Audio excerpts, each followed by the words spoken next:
Hello, everybody. How we doing? How's life in the big city? How's the world on this Saturday night? I am your friendly neighborhood Prax. Welcome to the channel. I apologize for the late delay. We had some technical difficulties. It has been an evening, everybody. Today is the day of books on the channel, where we sit, we talk, chat, we feel good about life and the way in which we chat about life, and we talk about what we read, and specifically what I read for the last week. And there's some very particular books, and I finished as much of the series I could, and then I read a couple other things and found some other things to read that I felt were going to be interesting. How are you all doing? How are you feeling out there in the interwebs this fine Saturday night? And I'm not going to sing anymore because, we don't need a DMCA takedown. But, how we feeling? How's life? I did a lot of reading this week, as I do every week, as apparently some people like to comment that I do every week. I finished the currently available portions of Dangerous Assassin. I pre-ordered the paperback for the final book in the Dangerous Assassin series. I read Jill Barrett's Just Stab Me Now.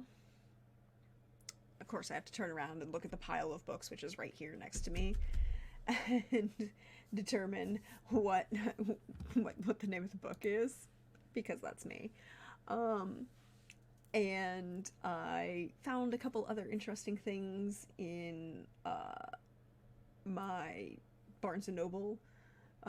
Took myself to Barnes & Noble for, finish up using some Christmas gift cards for Valentine's Day. Yes, that was my Valentine's Day to myself. Went to Barnes & Noble. Found a couple interesting things. Very intrigued to see where they go. I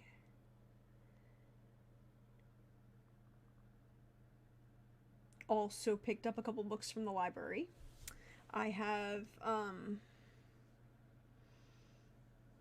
not read them yet. There were a couple things I had on hold, and I confirmed my hold on a couple other books that I thought I would be able to read this week that I was not able to. So I feel like I accomplished some things, more than others, I shall say. But I feel like we should chat. So,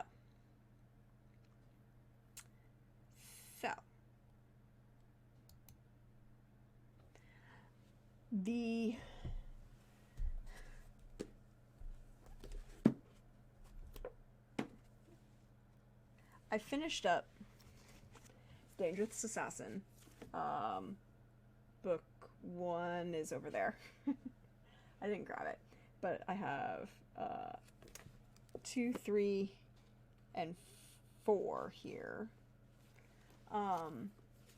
Very much enjoyed all 4 of these books.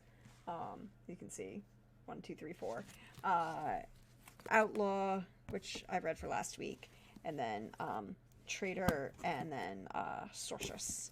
I have over here. So, Traitor and Sorceress. These 2 books right here. These 2 books. Yes. Continuing my love for this series. Very high. Continuing my love for the way Elizabeth Wheatley has been writing both Amira and Dangerith, top notch. I'm living for the little lore drops as we get further and further into the world and the way in which she has fleshed out and built out both the magic in this world and the politics in this world. I love how the every character in this world is fleshed out, thought out. They have their own motives, their own drives. You know that certain of these characters are villains, are just straight up, these people are bad, but I understand what they're doing. I don't agree with it. I don't support it. I do not want it myself anywhere near this. But they are very well fleshed out and written, and I understand the choices that I can understand some of the choices that they make, or more where they're coming from to make those particular choices. Phaedrid is still hashtag best boy. Also, welcome in. I am here for the growing drama that's going to happen, that I see building in the wings. Also, Darrigan. Plop. Just Darrigan. That's all I have to say in this moment.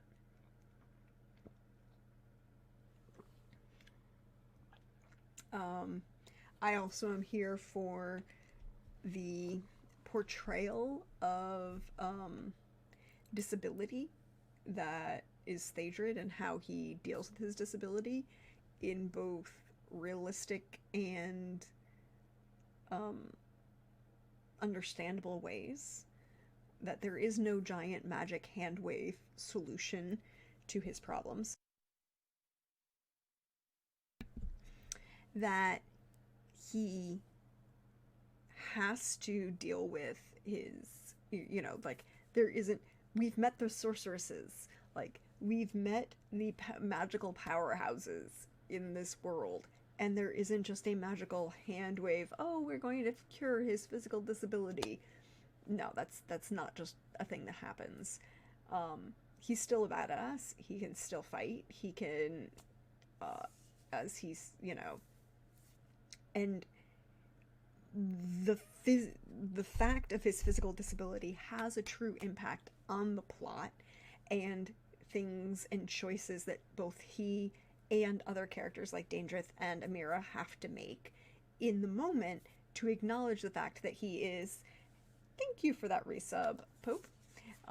So one of the things that there's a moment, I'm gonna put the spoiler tag up because it technically is a spoiler, but I'm not gonna give details, it's just a moment where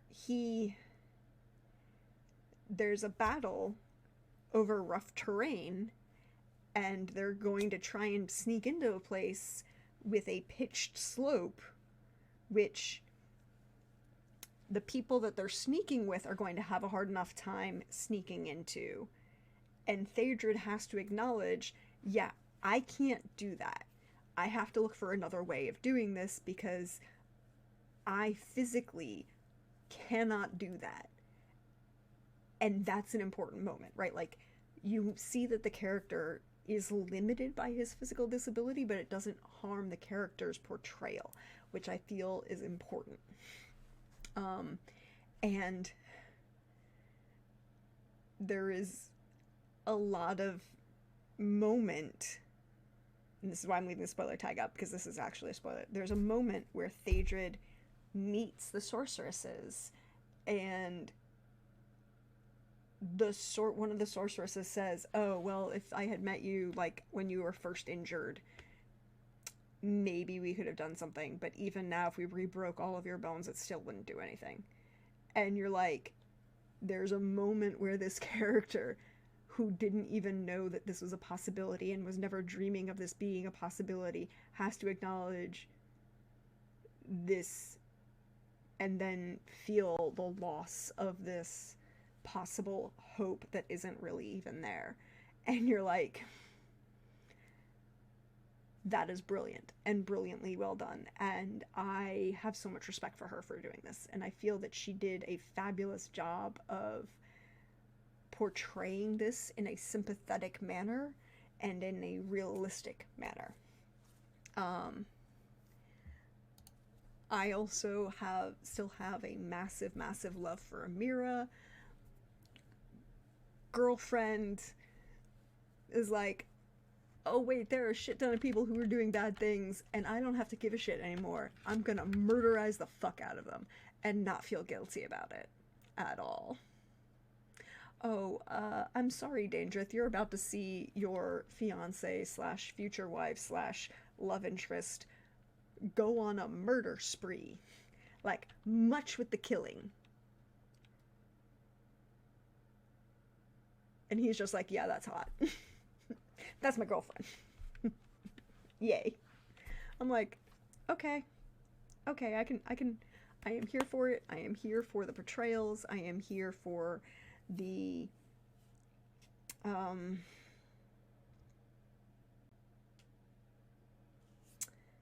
dialogue is witty. I have just, there were a couple of places where I literally laughed out loud.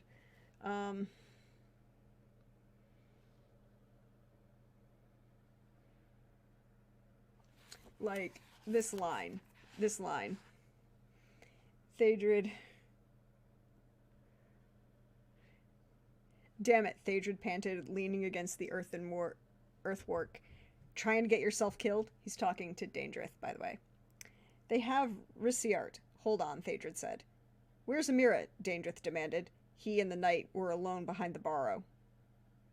Ah, Thaedred smirked, teeth flashing white in the moonlight. You keep forgetting what your woman is, don't you? It's like, hey, Dangerith. Hey, Dangerith. Dane, my boy. Your fiance is an assassin. And, like, a really, really good one. My man, Oh, yeah, that's right, she is. Okay, we don't have to worry about her. Let's not be concerned about her physical safety. She's gonna kick butt and take names. You know?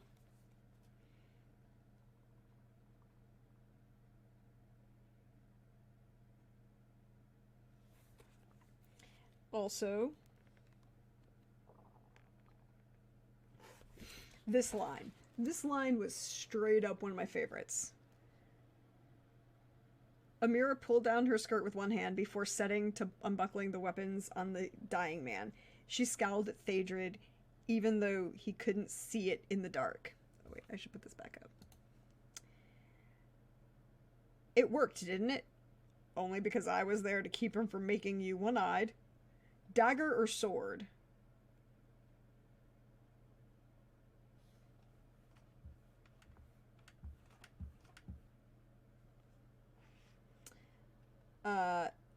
Amira asked, doing her best to feel at the weapons without cutting herself.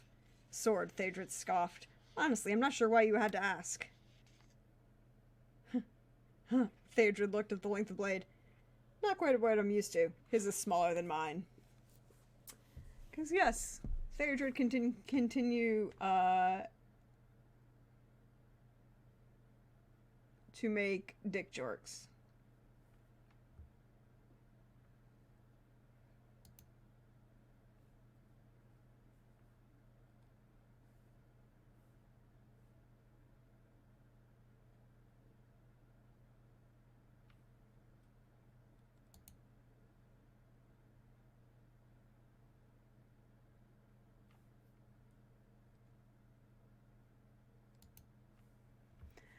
But, at the end of the day, I am enjoying the series. I am enjoying the way in which it's written. I am enjoying the characters. I am looking forward to getting the print copy of Dangerous Empress, which is the final book in the series. The ebook and the audiobook are already, or the ebook is already out. The audiobook is going to be out in the near future. Oh.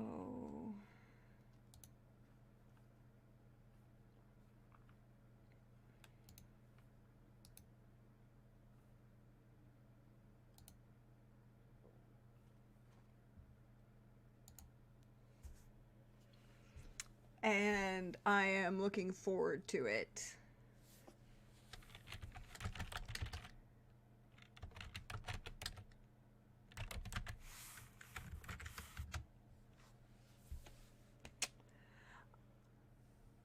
So,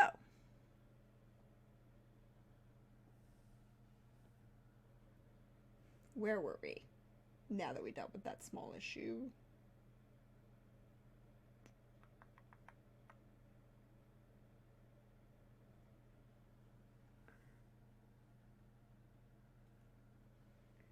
Okay. Yes. Yes. Like, brilliantly times yes.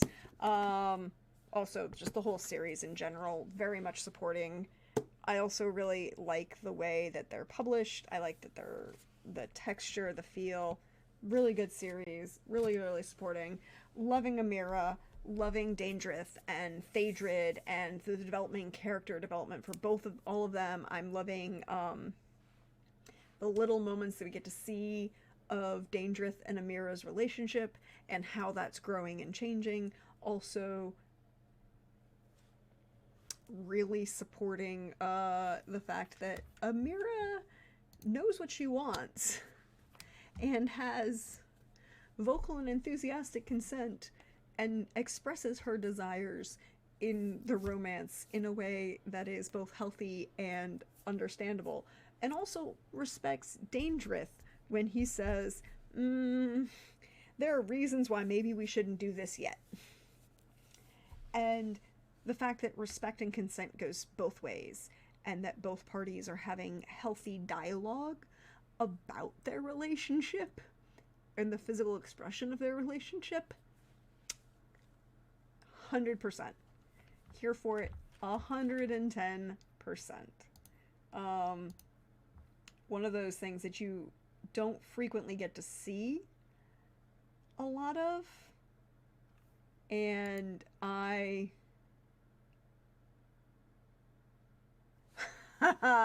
we'll come back to that in a minute. And I cannot wait.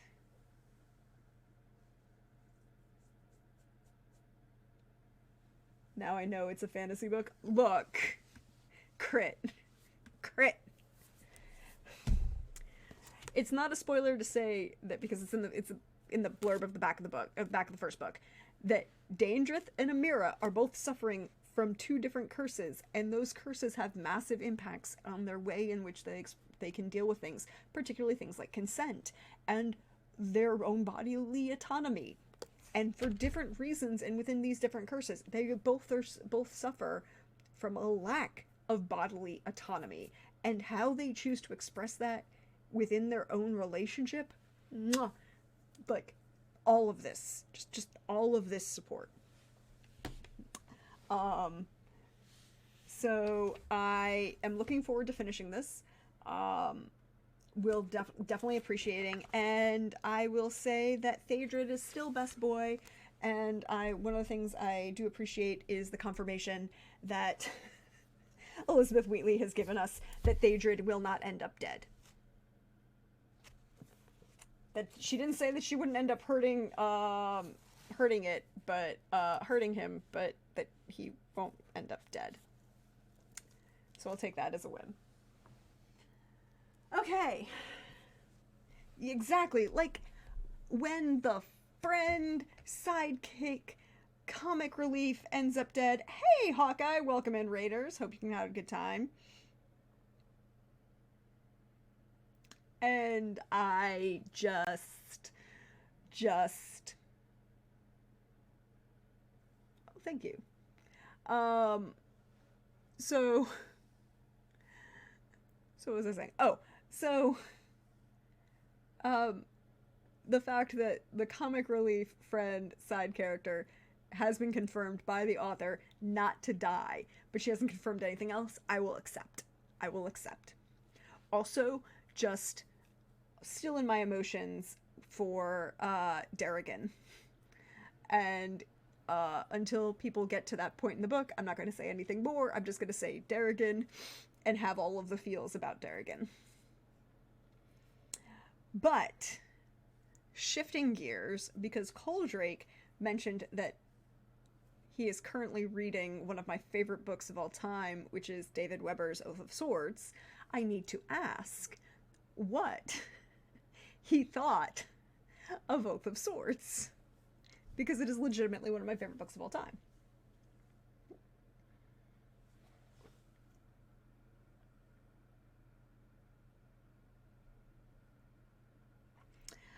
I mean, to be fair, Coldrake, the Haradani are 8 feet tall with flexible fox ears and can kick ass. You almost could not put it down, but you needed sleep. I mean, I'll take that as a positive. They're not fluffy, they're just really big and articulated. And Basil Bannockson is one of my favorite fantasy characters of all time, and when people talk about, yeah, well, technically, Brannock is a different tribe of Haradani, and I can just say that Basil, look, when a character can one hand span, reload, and fire an arabesque, it's like, yes, you are the one-man artillery. But my other reason for loving this series, this character, is this is the type of character where this is legitimately one of the characters I turn to and say, if you want to have a positive portrayal of paladins, and you are like, but paladins are so, like, pretentious, and I can't stand them, and blah, blah, blah, blah, blah. I'm like, they're all holier than thou. I'm like, Basil Bannockson. He is what paladins should be.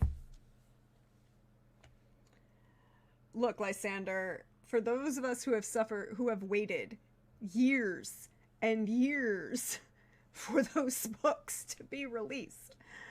Book 1 and Book 2 were only separated by 10 years, or by 5 years. The current book, you know.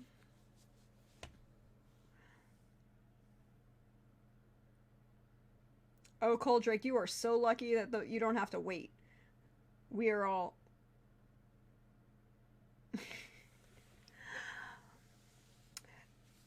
Hawkeye, I understand that opinion, and also I appreciate it from the joke for that it is, because I know you, Hawkeye. But I would also like to say is, you should read this book to understand how Basil's relationship with his god is just like, I'm gonna put a spoiler tag up. Spoiler tag up for Oath of Swords, because there's an entire series of books, and I don't want to, like, spoil. It's not a plot point spoiler, but it's legitimately a spoiler of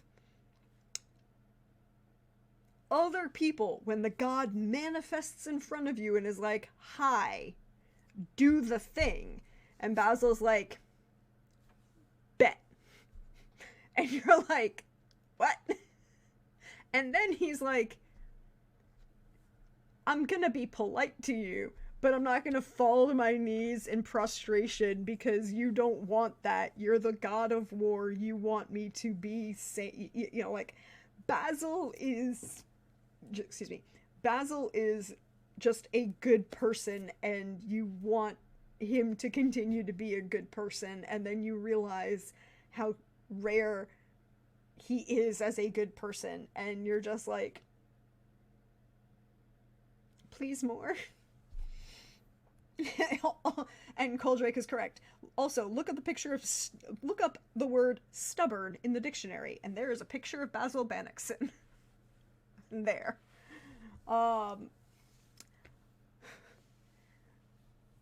And one thing I want, and David Weber has said exists, but no one has actually seen it, although his wife Sheila may have, but there is a complete, he has written out the complete folk song lay of Basil Bannockson, and you're just like, please, can I have, I would like, please give me. So for it's not really a spoiler, but Basil Bloody Hand,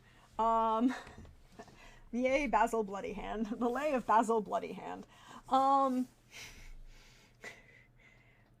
So it's not a spoiler, it's just the plot. It's a synopsis point.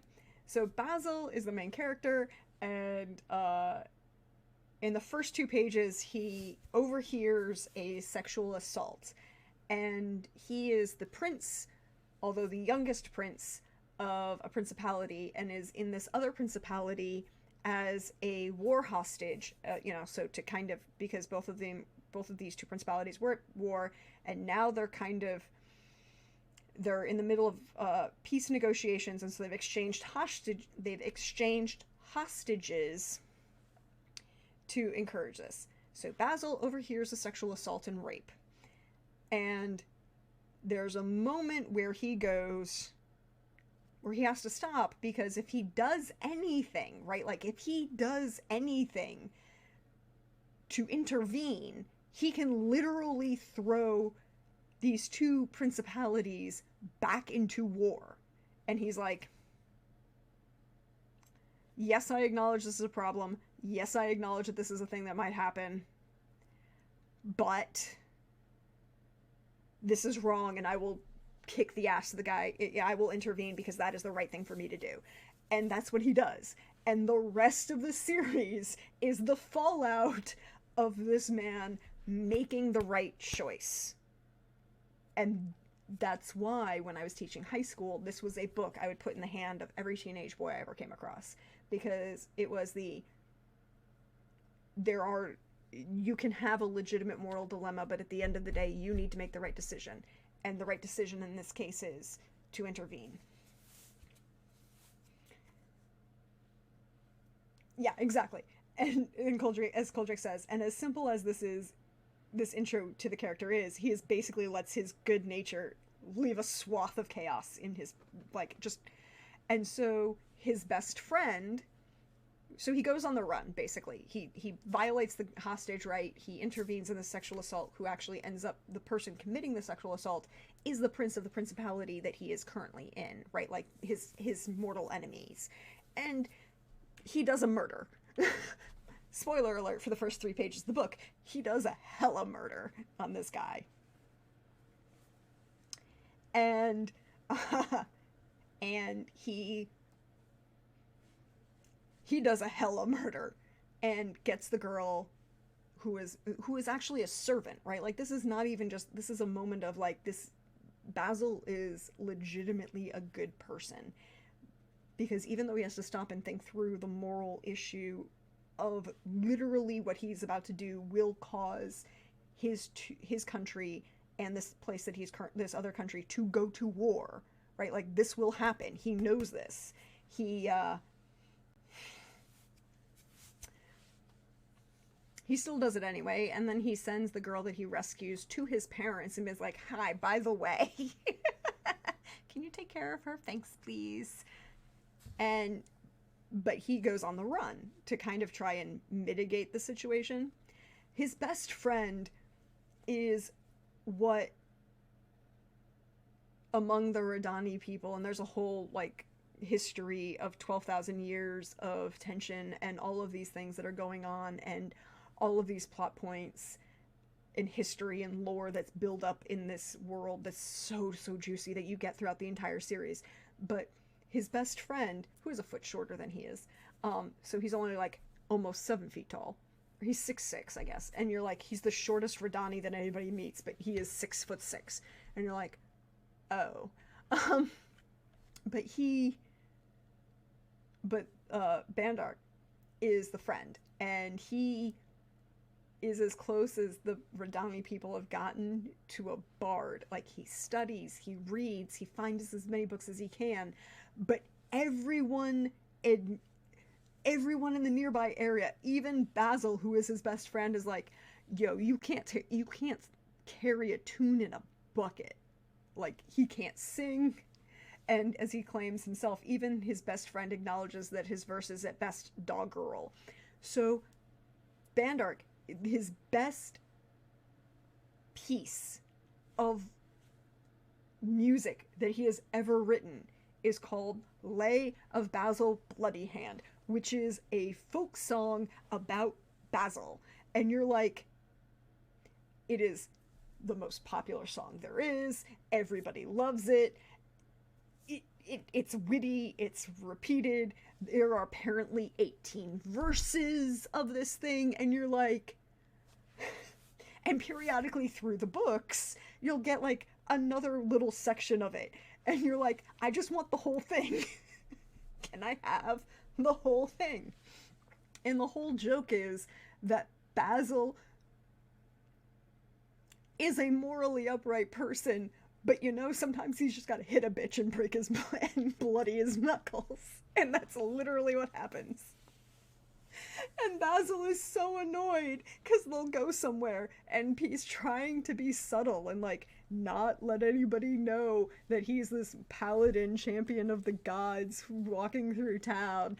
And he's like, and people are like, oh my god, you're Basil from the Lay of Basil Bloody Hand. Have you not heard it? Oh my god, it's so good. Let me sing it for you.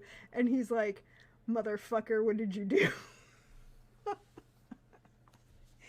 And you're like, it is legitimately one of the best things about this world.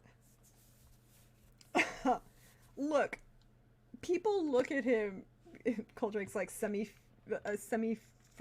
7'6" subtle, who carries a giant greatsword that he one-hands, by the way. Like it's a giant... It's called Oath of Swords by David Weber, and actually, if you go on Bane, right? Bane.com, and you look up Oath of Swords on their website, they have the Oath of Swords at, there is a you can free to download the entire first book in the series. Here you go. Enjoy. The first book in the series is free. Have fun.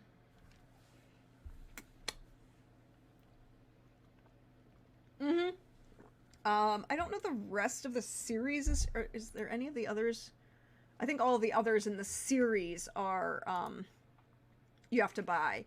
But Bane is really good about putting, like, books up for, like, the first volume of something, as a free ebook.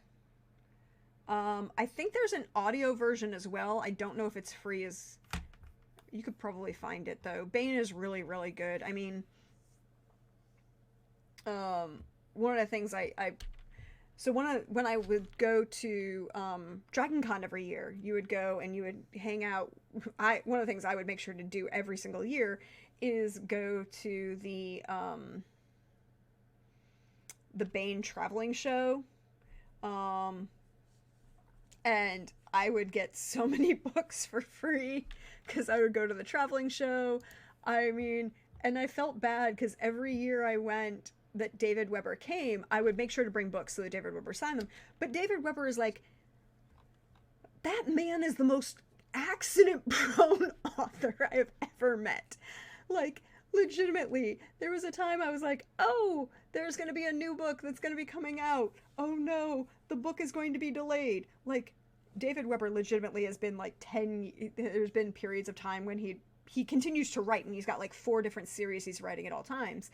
But the Oath of Swords series is like his, is interestingly enough his like, I'm just having fun series, because it's his pure fantasy series versus most of the other stuff he writes, which is science fiction or space opera, right? But the Oath of Swords series, this is just having fun series. And he was supposed, like, just before, what is the 3rd book in the series?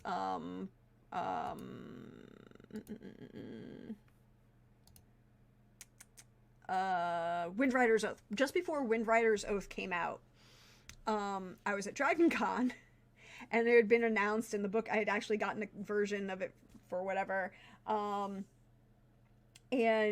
I was gonna get it signed, and he's like, oh well, he's gonna be here a day late. He's gonna be a day late. I was like, all right, whatever. So we're shifting his signing days, and he comes in and he's got a giant black eye. His arm's in his cast. You can see like cuts and bruises, and you're like, what happened? Oh, he was in a motorcycle accident, and then he had to stop as an EMT and help other people on the side, and you're like, what?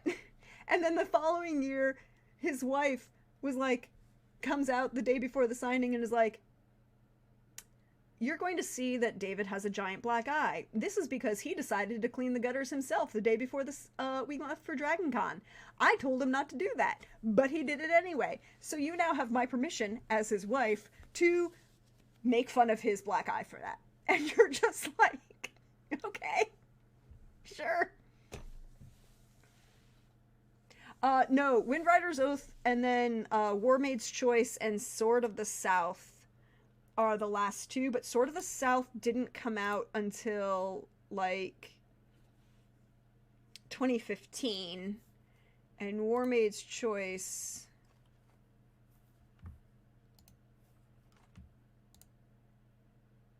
yeah, 2012. War Maid's Choice came out in 2012. Sword of the South came out in 2015. Oh, so it was War Maid's Choice then. It had to have been, no, it was Windrider's Oath. Because Windrider's Oath came out in 2000. Okay, so it was 2004 was Windrider's Oath, and then War Maid's Choice. That must have been the book, not Windrider's Oath, that I was getting signed the first time. Yeah, he is, and he's a hella nice guy, and he just, like, I have a great picture of him. He's fabulous. He also would come to Dragon Con and go to like the Saturday night fantasy authors event in costume for his Honor Harrington series. He had his he and his wife commissioned a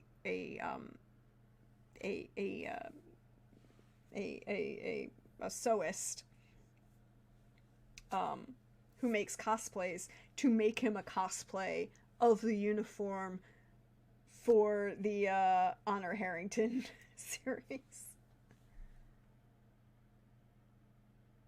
Seamstress, yeah, I mean, the people who commission cosplay work, but anyways, Oath of Swords, one of the most favorite one of my favorite books of all time.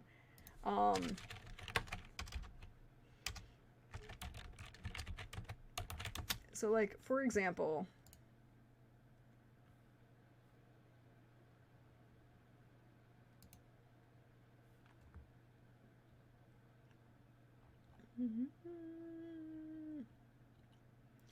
so Oath of Swords was originally published in 1995. War God's Own, which is the sequel, came out in 1998. Windrider's Oath comes out in 2004. Then there's 12 years, then there's 8 years, and you get War Maid's Choice, and then Sword of the South in 2015. And you're just like, thanks. He writes all of these other series in between. He's still writing the Safehold series. Um, oh, there's a new Manticore Ascendant series book out. That's good to know. Um, but yeah, he, unlike George R. R. Martin, continues to write books. They may not all be part of the same series, but he continues to write books. And he hops around from series to series. But yes, Windrider's Oath, the best portrayal of a, well, for example, let's look at the cover of this. This is the,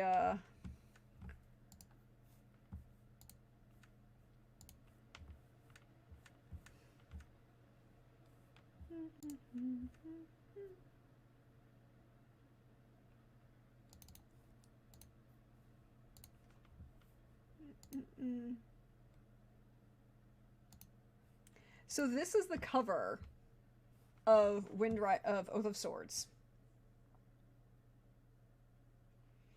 Yeah, it's like it and this is Basil Bannockson seated, right? Like you can see he's sitting on the ground, and these two women on either side of him are both supposed to be like over 5 feet tall. And this is his best friend. Right? Like you're just okay. Thanks. Yeah. Yeah. So, all for it. All for it. Yep. And they're fairly articulate. He can bend them in multiple directions. And, if you want an even better one, there's,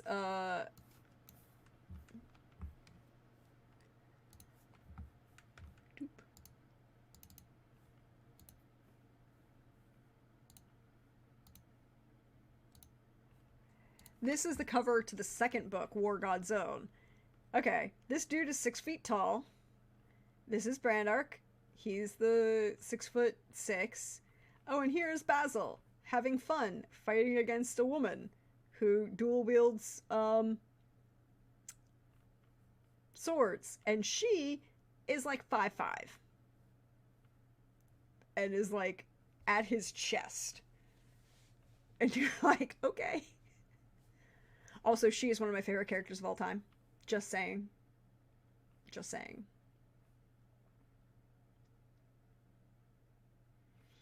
That and, you know, Basil's, I'm going to sword and board, and your sword, my sword is literally bigger than you are. It is, I fully recommend everybody who can read that series and enjoy that series. And Lysander, I have to agree. Like,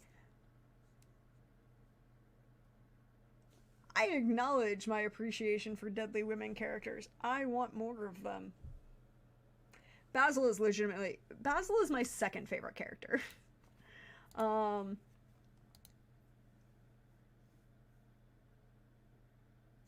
Branark is my favorite character because everyone has to love a bard who keeps trying even though everyone acknowledges that he's not good enough.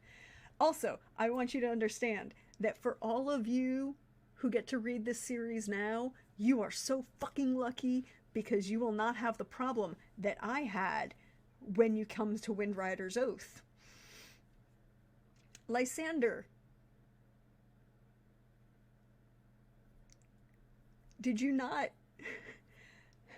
You must have waited and then... But there's a moment in Windrider's Oath, which is book 3, where something happens. And you're like... And...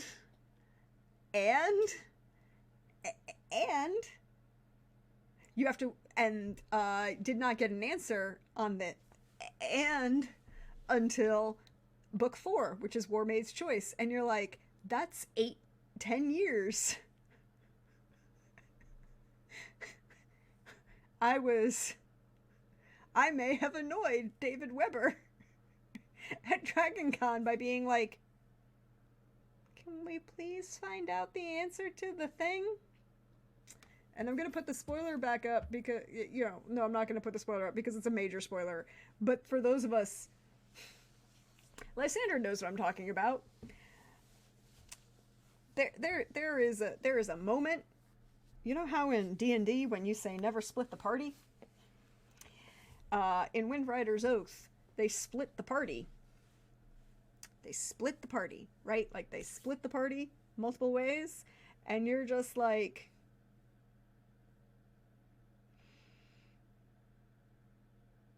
and you follow characters, and you have a battle, and you're like, and what happens after this battle? Because you go back to the other characters, and then the book ends, and you're like, but these other characters were in the middle of a battle. Please and thank you. Tell us what happens. We want to know. And I may have been very upset waiting 8 years to get an answer to that question.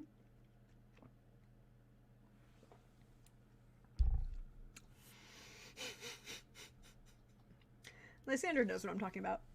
It's fun. But they are so well written, and Basil is literally just, he is a positive figure that I think more people should appreciate and read.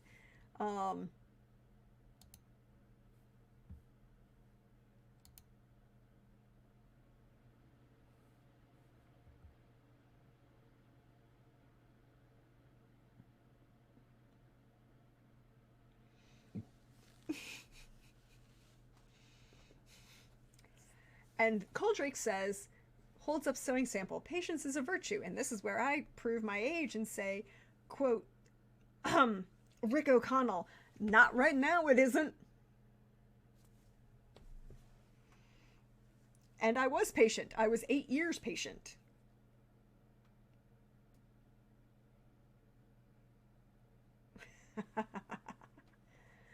They are long. Like, these are not short books. None of these are really short books. They're not as long as some of his other works. Like, oh, what's the one,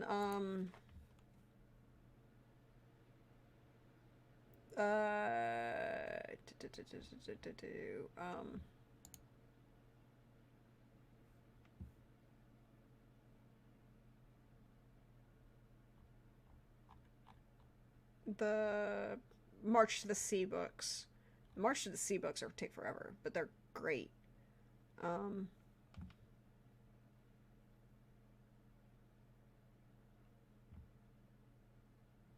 Oh yeah, Coldrake, Oath of Swords is the shortest book in that series.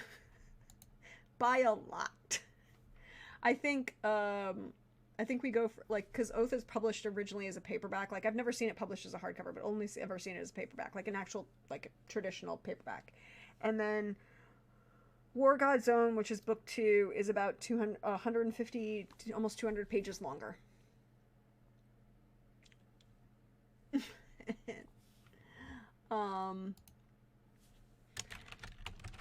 it's gonna bother me now. Like, what is the other series? What was I thinking of? The really long books. Oh, Safehold. Safehold is a really long. Just all of the books in Safehold are really, really long. Yeah, and then War God's Own is an extra like 100 pages, 150 pages. Then Windrider's Oath is an extra almost 200 pages. Like, you have to remember. So here's the thing about David Weber in these series. David Weber first starts writing the Honorverse, right? Honor Harrington series with On Basilisk Station in 1992. So, so he's writing a book a year, actually sometimes 2 books a year, for Honor Harrington, which is a giant space opera and one of my all-time favorite series of all time. You know, fabulously well read. And and at the same time he's writing that, he's basically like, he's just writing like 1 or 2 books a year for that series, and they're really, really good. They're really kind of decent size space opera.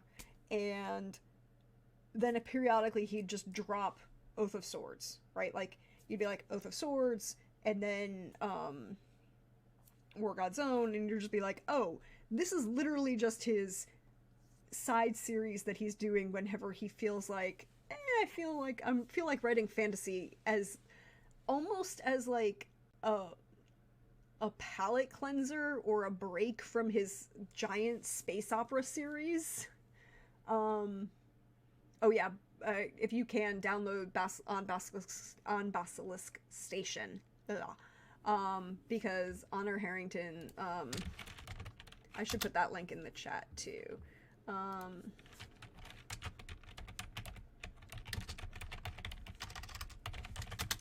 Basilisk Station, here we go, I'll put that link in the chat, is just one of the most interesting and complex female characters of all time. Like, just she is the head, she is the main character in a space opera, military space opera series, and she kicks butt, take names, she doesn't take shit from anybody.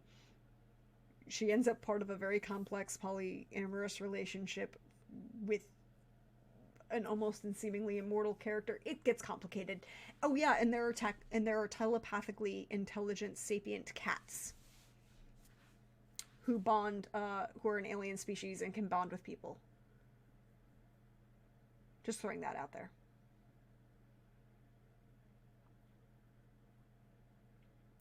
Honor is just dope as fuck.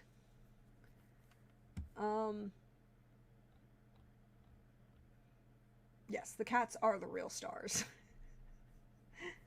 Her cat in particular. I guess you shouldn't call it her cat, because what is the cat's name? The Honorverse. Oh god. Honorverse wiki. Who is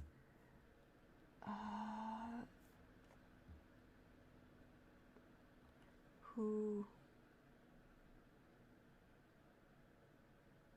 is the name? What is the name of the goddamn cat?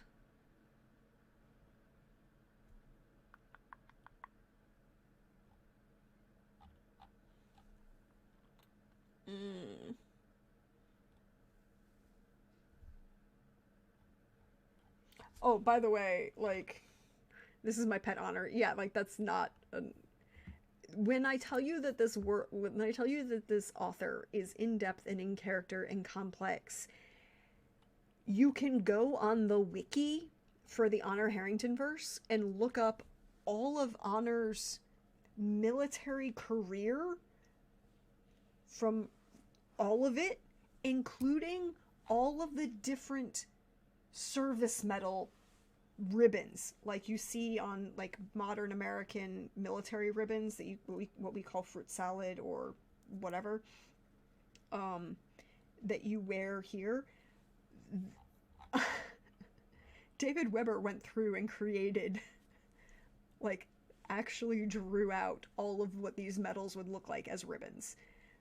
And you can go, and that's why when he wears like the only 4-star admiral uniform for the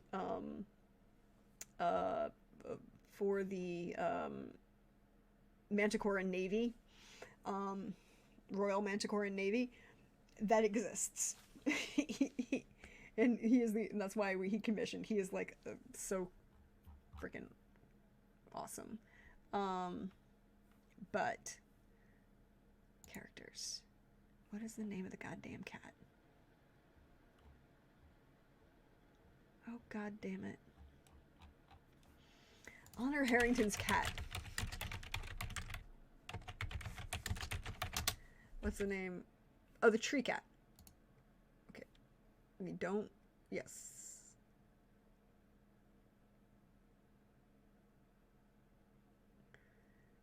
The cats, of course, refer to themselves as the people. That's great. I.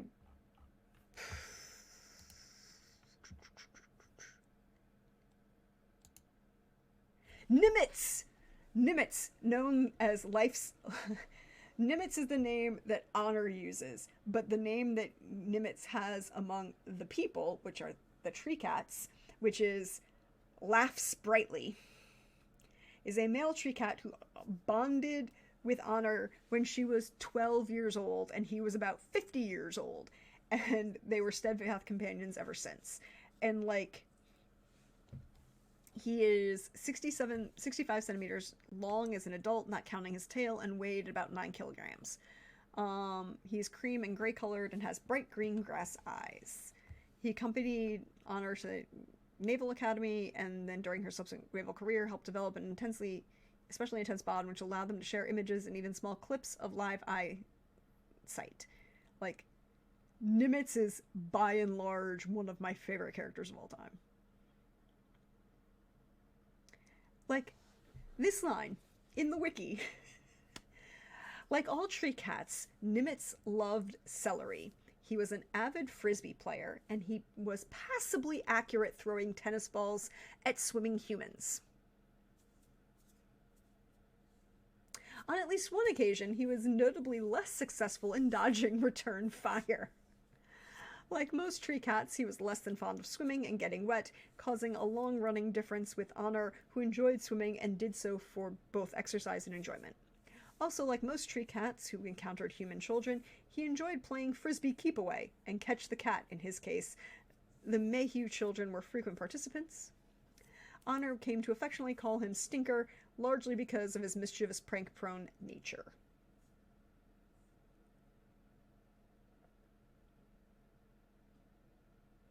And you also have his entire family lineage, because Nimitz is just that cool. I mean, Nimitz is great. But yes, I'm a massive David Weber fan. There are series, like, the Safehold series I like, but there are portions of it I'm like, okay.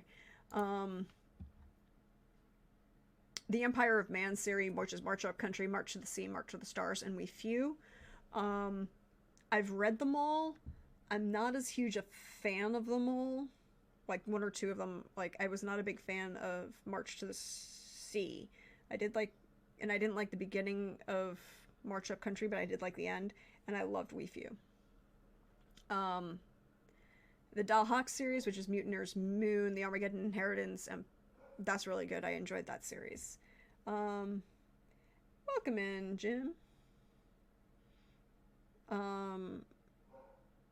Then there's Manticore Ascendant, which is a side series in the Honorverse that he wrote with Timothy Zahn. And I don't like those as much, but I think that's because I didn't like the Timothy Zahn writing parts. Although I haven't read the most recent, which is called Insurrection.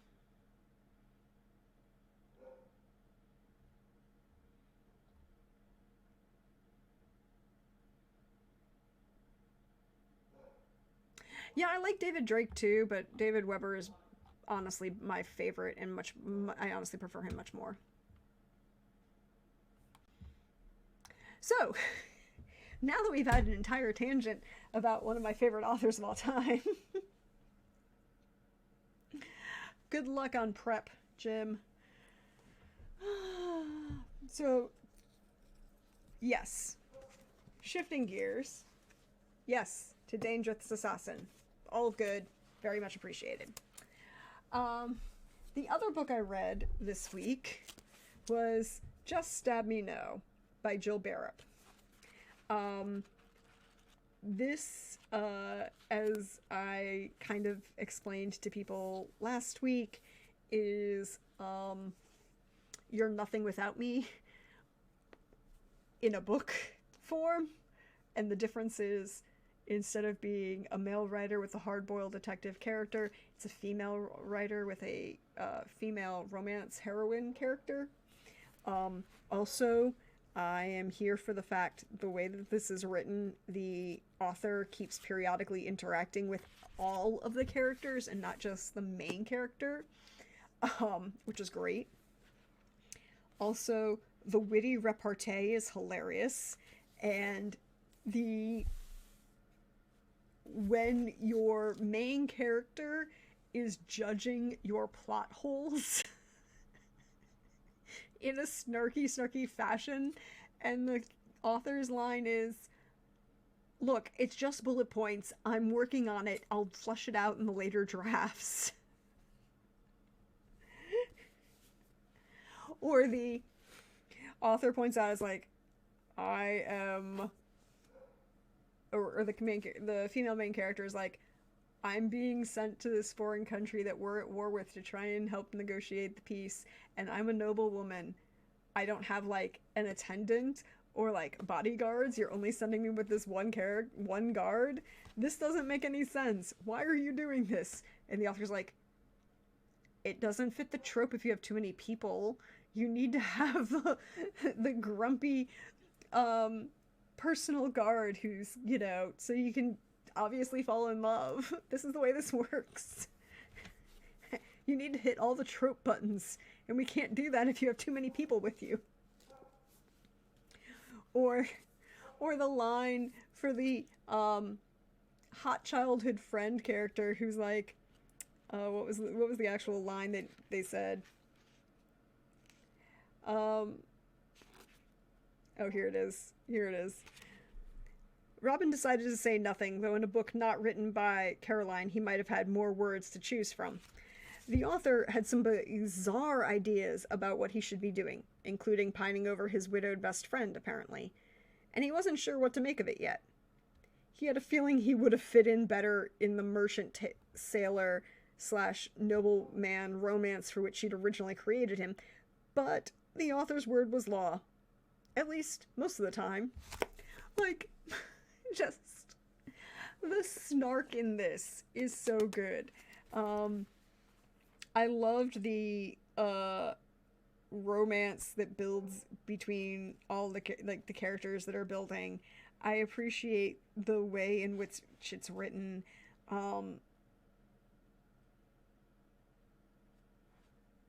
The way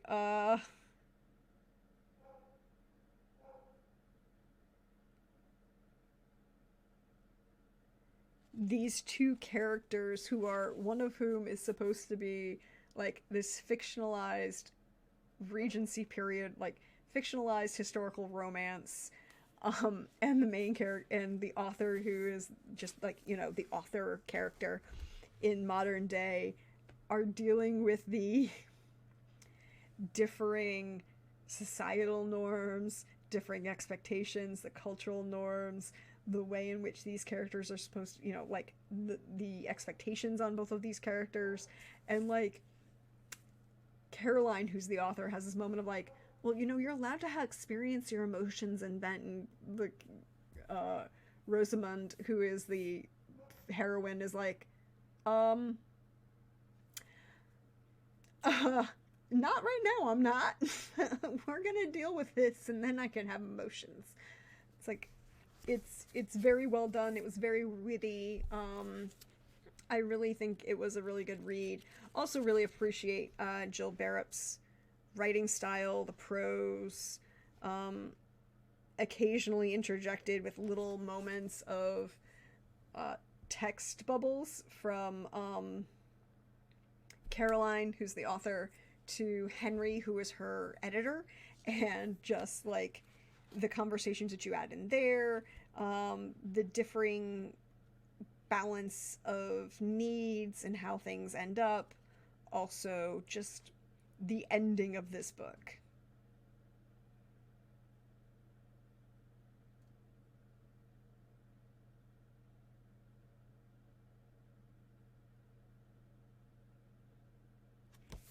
And I enjoyed it. I recommend it.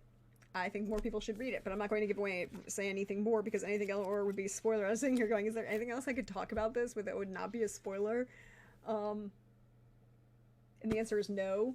And really, I think people should go into this book unspoiled beyond the fact of its setup and the snark that you've got going on, because a lot of it is about the relationship between Caroline the author and Rosamund the female heroine, and more than it is about anything else. And that kind of dynamic really developed really well without having any expectations.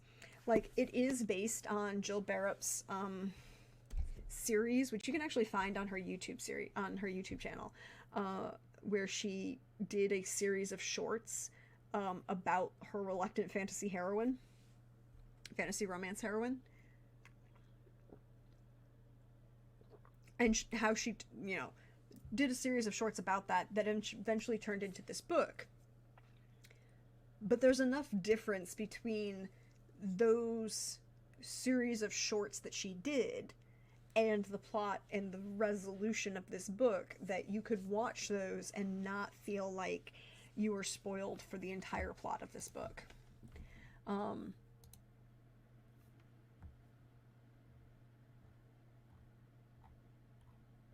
So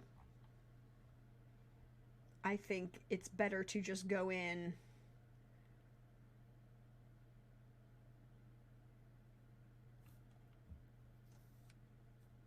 and go from there.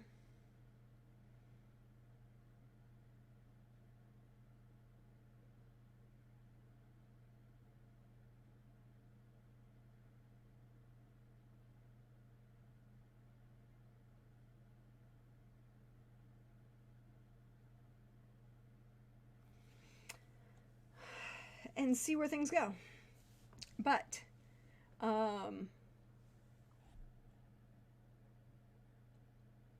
I think this is a good place to take a short break, stretch, bio, refresh, all of those good things, and then we'll see what we want to talk about when we get back.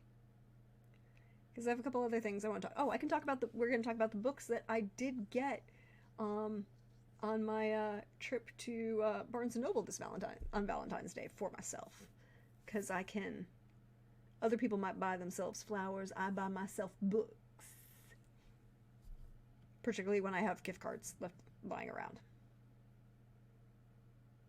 Yeah, I haven't read it, Lysander. There is a Basil short story in an anthology.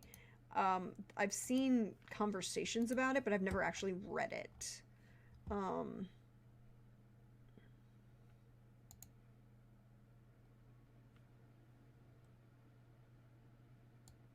And I think it got released as an anthology with with a new release edition, with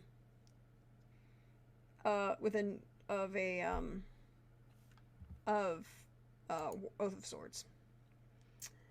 But I'll be right back, everybody. Stretch, bio, refresh, do all of those good things, and I will see you in a few minutes.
So, welcome back. Hope you're refreshed, you stretched, you bioed, you did all the good stuff. And now we get to talk about upcoming book reads. After we talked about everything I read last week and Oath of Swords. So, from the library, I got one of my holds in, and you may have seen this author on Instagram, TikTok.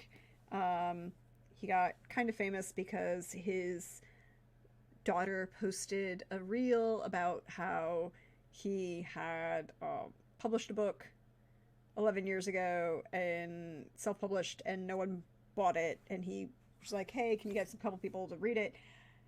Enough people bought it that it got traditionally published, and then they also picked up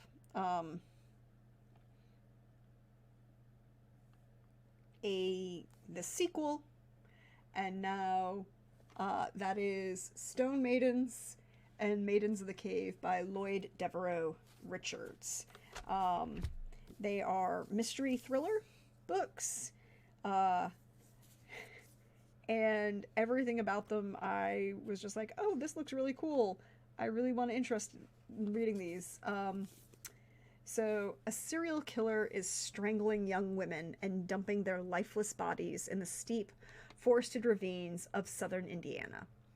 With each corpse, he leaves a calling card, a stone figurine wedged deep inside the victim's throat. The police have never seen anything like it, but FBI forensic anthropologist Christine Prusik has. In fact, it's a ritual she knows all too well. Years ago, she was a naive young researcher doing fieldwork in Papua New Guinea when she was attacked by tribesmen who placed carved stones inside the bodies of their dead. Prusik barely escaped with her life, and a nasty scar from a wound intended to house her own death charm.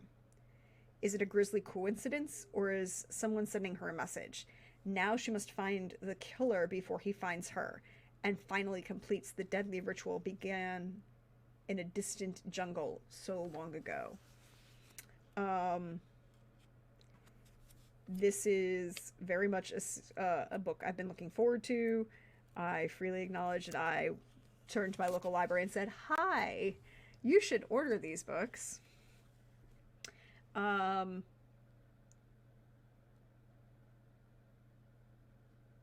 here's one for you. Lloyd Devereaux Richards was born in New York City and traveled extensively in Europe, Africa, and Central America before attending law school. He previously served as a senior law clerk for an Indiana Court of Appeals judge, researching and writing drafts for dozens of published opinions, including the appeal of a serial killer sentenced to death. A father of 3, he lives with his wife, Cameron O'Connor, and their 2 dogs in Montpelier, Vermont. Stone Maidens is his first novel. Apparently from following him on Instagram and the whole story, the main character in this book is actually based on a woman that he knows who was almost the victim of a serial killer. And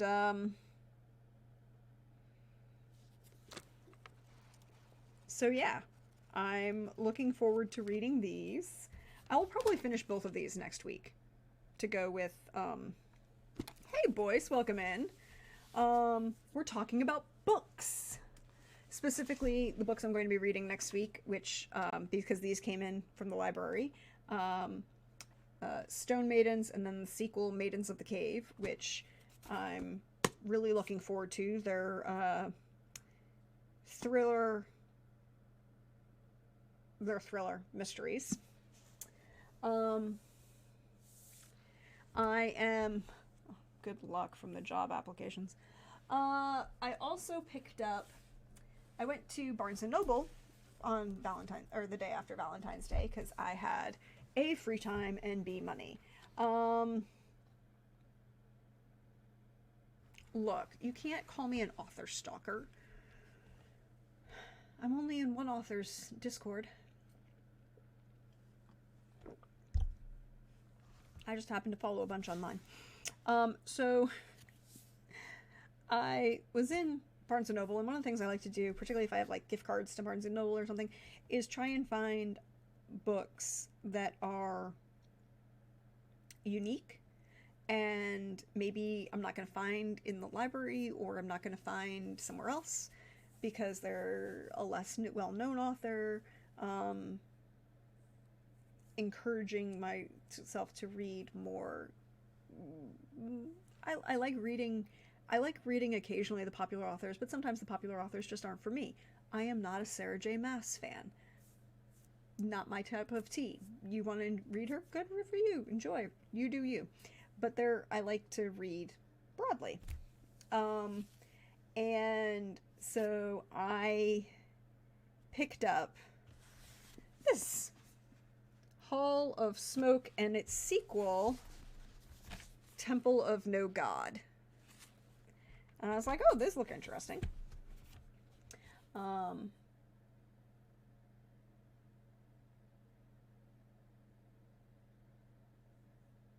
Oh, that sounds like a lot of fun reading, boys.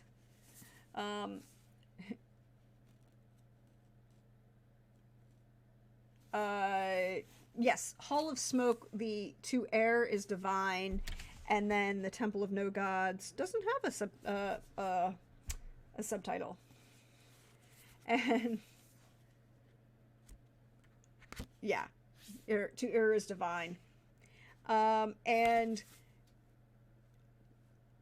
this is, let me read you the back of this book, and let me read you the back of this book. Hessa is an Ainagi, a battle-hardened priestess of the goddess of war with the power to turn an enemy's bones to dust with a scream. Banished for disobeying her goddess's command to murder a traveler, she prays for forgiveness. But while she is gone, raiders burn her town to the ground. Grieving and alone, Hessa, the last Inagi, must find the traveler and atone for her weakness. As clans from the north and legionaries from the south tear through her homeland, slaughtering everyone in their path, Hessa strives to win back her goddess's favor. Beset by zealous soldiers, deceitful gods, and newly awakened demons at every turn, Hessa burns her path towards redemption and revenge. But her journey reveals a harrowing truth. The gods are dying, and the high halls of the afterlife are fading. Soon Hessa's trust in her goddess weakens with every unheeded prayer. Thrust into a battle between the gods of the old world and the new, Hessa realizes there is far more on the line than securing a life beyond her own death. Bigger, older powers slumber beneath the surface of her world, and they're about to wake up. So I picked up this one, and then its sequel, which is the Temple of No God.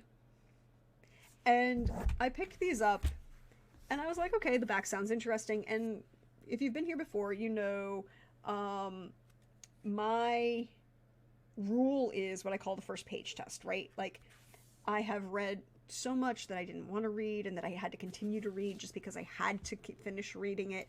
So for me, when I want to read something for pleasure, if I pick up a book and I turn to the first page and I read the first page and then it makes me want to turn the page to continue reading, I will continue reading. If I don't want to turn that page, I stop. I'm not going to pick it up. It's not for me. And that has actually worked really, really well. So I read the first couple pages and I was like, oh, snap. This woman is a badass. Oh yeah, she's a priestess. But can you see that little depiction of her in that silhouette with a falcon and a battle axe? My girlfriend here, she killed people with a battle axe. I'm all for it. Like, just straight up, yes, please, and thank you. But, like, I was like, okay, very cool. And then I picked up the first page, and I'll just read you the first paragraph, because this is... The shrine in the meadow before me was little more than a weathered collection of beams and tiles and stark angles. Poppies were scattered around it, fluttering under the gathering skies, and wood was stacked beside the low stone altar. But there were no ashes in the offering bowl, no scuffs on the earthen floor, only a handful of dangling bones, gray feathers, and carved owls. I was the first to offend the goddess this season. I'm like, yes, please, thank you, I'm done. Oh, wait, there's a sequel? There's a sequel that's right here. Picking up both and going home with me.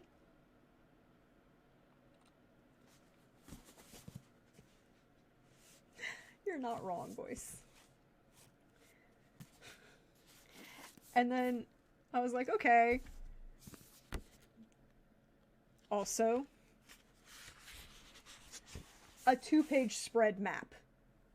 Like, that is a 2-page spread map.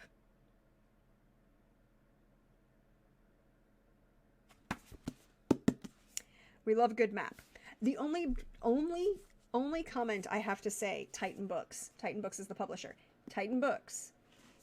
There's no series number on the back of this, on the spine, on the cover. There's nothing to indicate that this is volume 1 and this is volume 2. You have to look at them and then read the back and then check the publication dates to get that.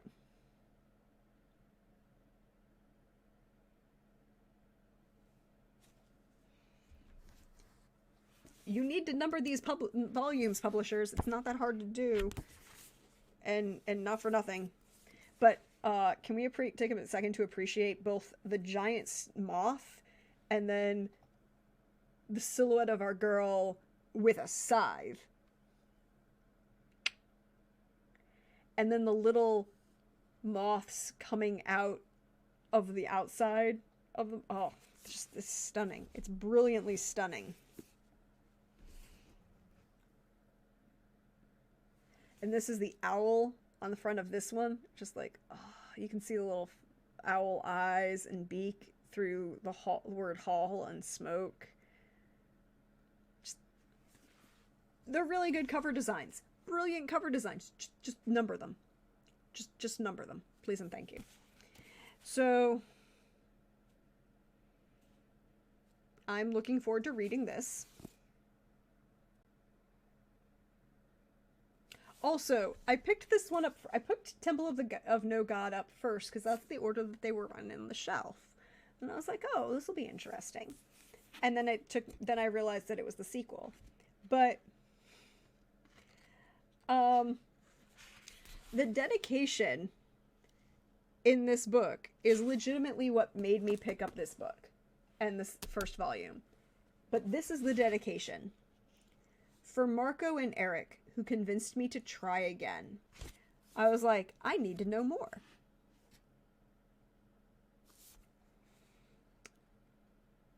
I just need to know more. So,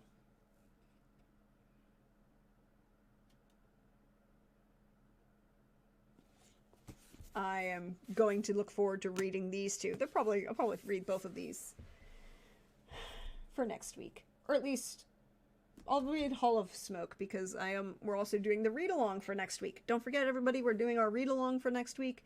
Golden Sun by Pierce Brown and Alexandria Link,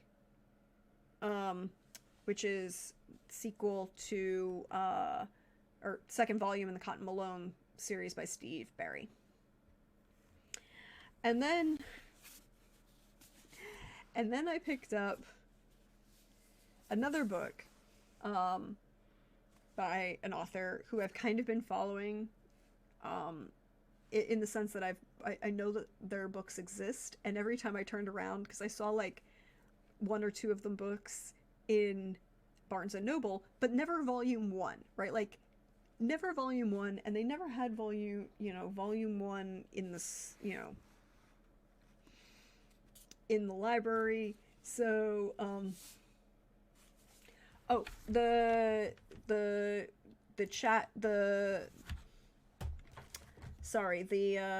read-along books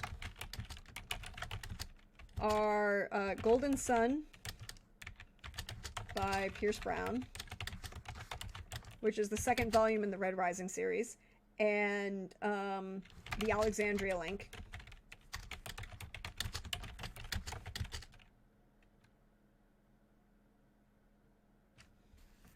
Oh no, totally understand.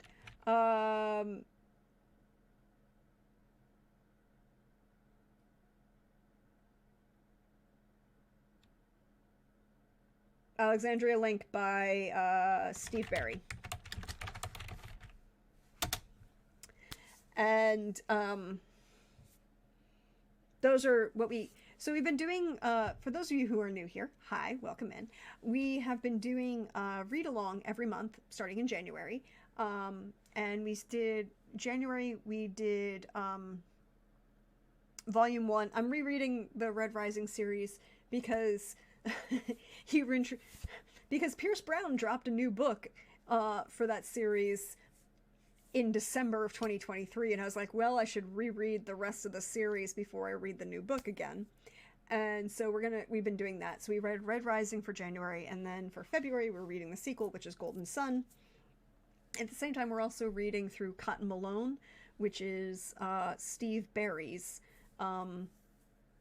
series. And Steve Berry, I hate making the comparison, but it's what everybody knows. Steve Berry writes thrillers based on historical mysteries and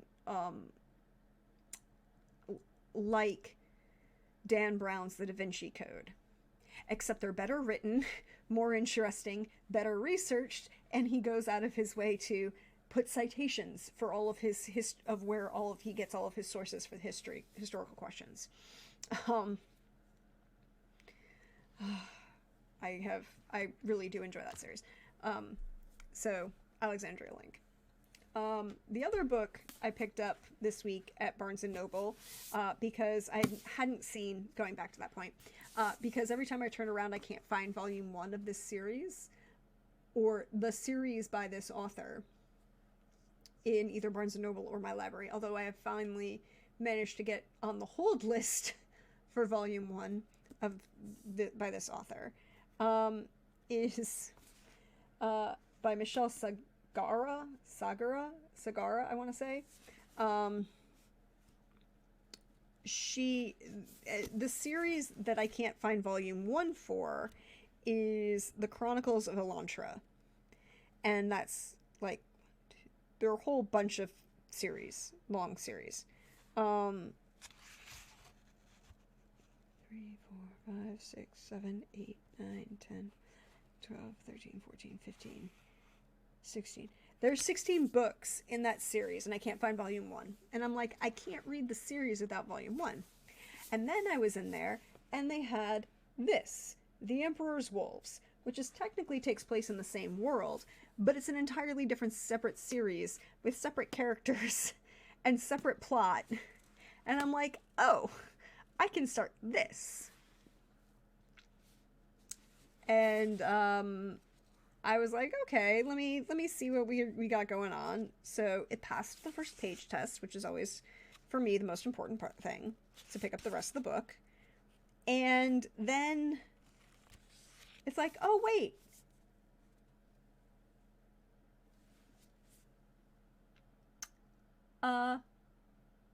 The Emperor is a dragon.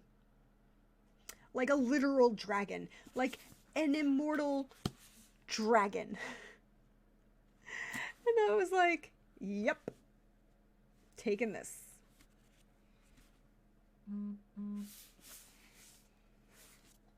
So I'm looking forward to reading this as well. And I really like the way this author is writing. So I'm pretty sure I'll enjoy it really much. And I'll see from there.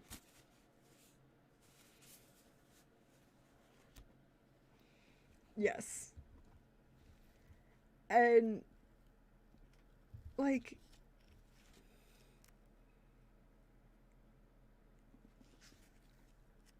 it's interestingly written. And the plot is, okay, so at the Emperor's, here's the plot for this new series, for Emperor's Wolves. Multiple races carefully navigate the city of Elantra under the Dragon Emperor's wing. His imperial wolves are executioners, the smallest group to serve in the halls of law. The people call them assassins. Every wolf candidate must consent to a full examination by the Thalani, one of the most feared and distrusted races in Elantra, for their ability to read minds. Most candidates don't finish their job interviews. Severin Handred, the newest potential recruit, is determined to face and pass this final test. even if by doing so he's exposing secrets that he has never shared. When an interrogation uncovers connections to a 2-decade-old series of murders of the Thalani, the wolves are commanded to hunt. Severin's first job will be joining the chase. From the high halls to the Thalani quarter, from the oracles to the emperor, secrets are uncovered, tensions are raised, and injustice might be done, if Severin can survive. So I'm looking forward to seeing where this goes. But that'll be on hold. But let me go back through chat. But yeah. So Boyce, welcome in. Thank you. Feel free to join us. I will say that Alexandria Link is the sequel, and it stars the same character as the first book, which is The Templar's Legacy. But because it's the second book in the series with the same character, it's very well done in the introducing you to the character and explaining what little backstory you need to know, because characters follow through the series, and they will eventually have effects on the world plot when you get to like volume 3 or volume 5 and 6. But the first couple are very easy to pick up and read as first volumes. And oh yeah, the Elantra series is what Lysander was talking about. But I do enjoy sharing my love of reading with everybody, sharing my love of books, encouraging and introducing new people to new authors or new works that they may not have found. Also encouraging you to use your library and interlibrary loan, or if you like to read on ebook or use audiobooks, there's Libby and Hoopla, which are apps that go through your local library. And apparently, another thing I've recently discovered is bookshop.org, which is, I'm also going to link in the chat. You can buy books online, and then you can link it to particular local independent bookstores and go from there. So, for example, you can choose a bookstore and the full profit from the purchase that you make on bookshop.org, when you link it to a local bookstore, goes to the local bookstore. And I was like, that's really cool. I was like, all right, you know, I'm here for supporting independent local bookshops. I'm also here for the fact that sometimes you need to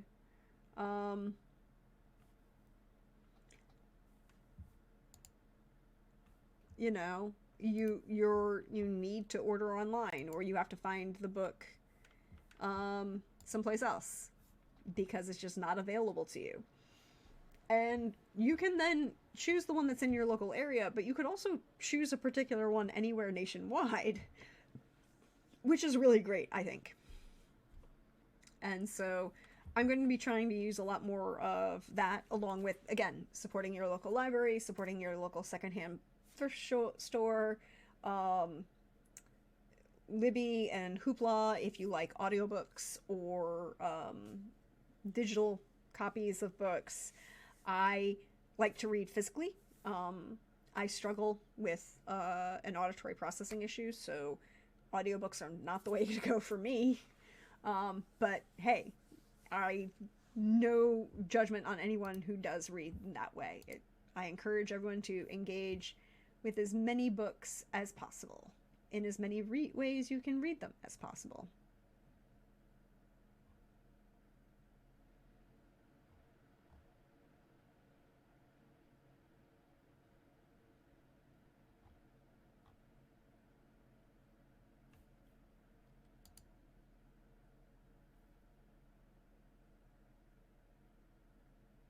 Begins loading books into the knowledge canon. I mean, if that's how you choose to engage in that, Jim, I will embrace it.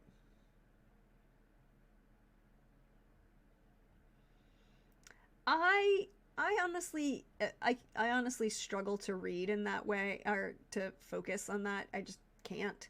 I end up losing, um, because of my auditory processing issue. I it just becomes background, um, and I can't focus on what's being said at the same time as I'm trying to, um, pay attention to whatever else I'm doing. So, but I do enjoy listening to music when I read. It's one of the reasons, one of the things I love about June Her, who we've talked about in a couple weeks ago early when I got the Red Palace. Um, June Her is a brilliant, uh,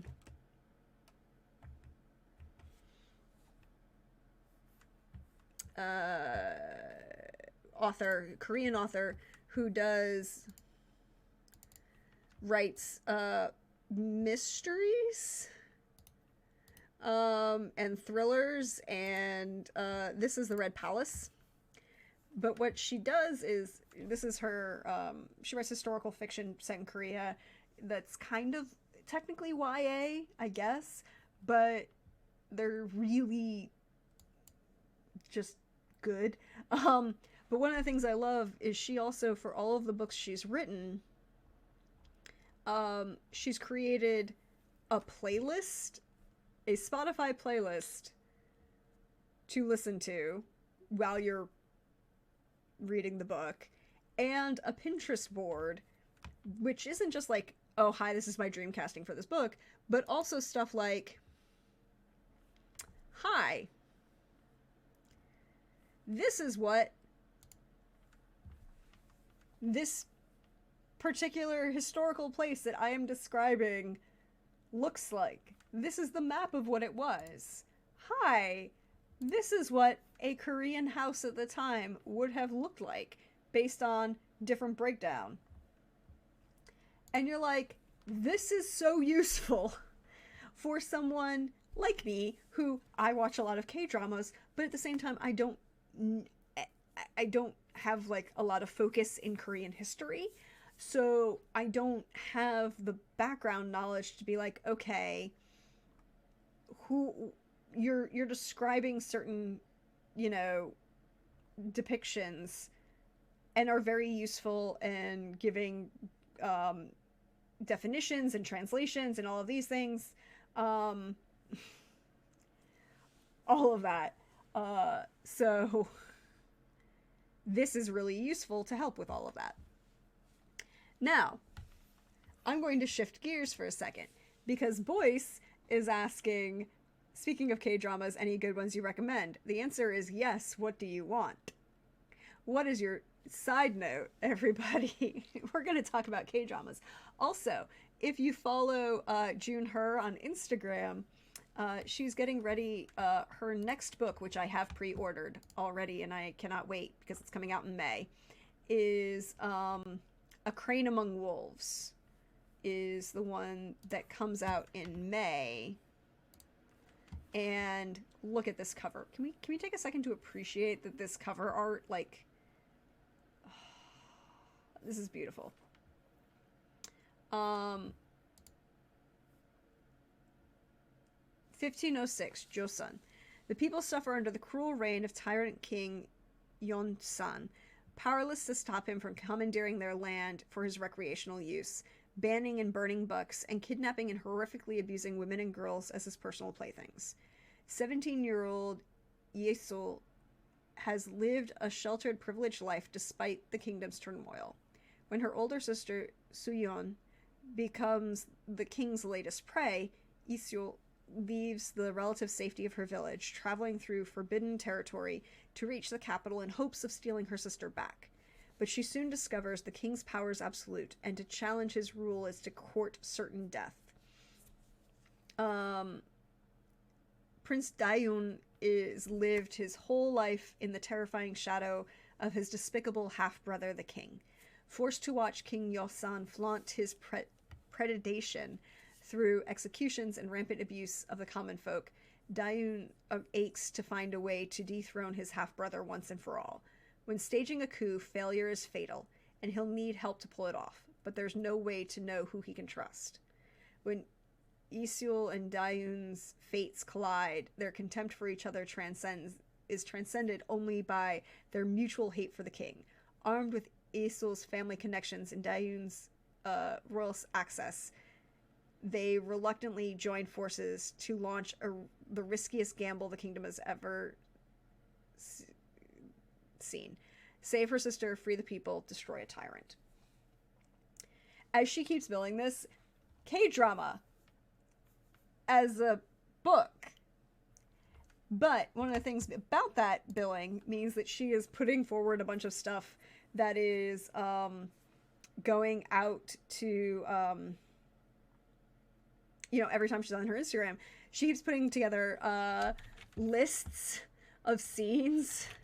Maybe I can pull it up on Instagram. We can see. I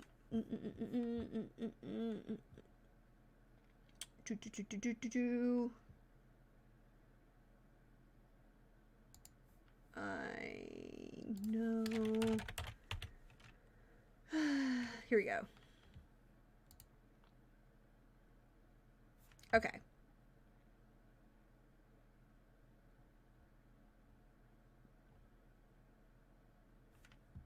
Oh, here. Let's do this. Let's make sure we're muted, because if there are any background sounds, I don't want it to pop up.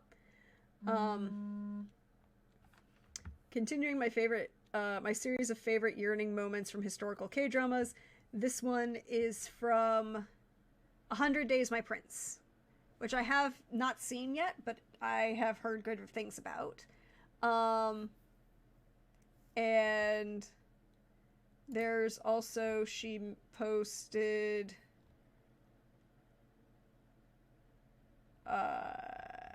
there are a bunch of others that she's been posting about, like, recommendations.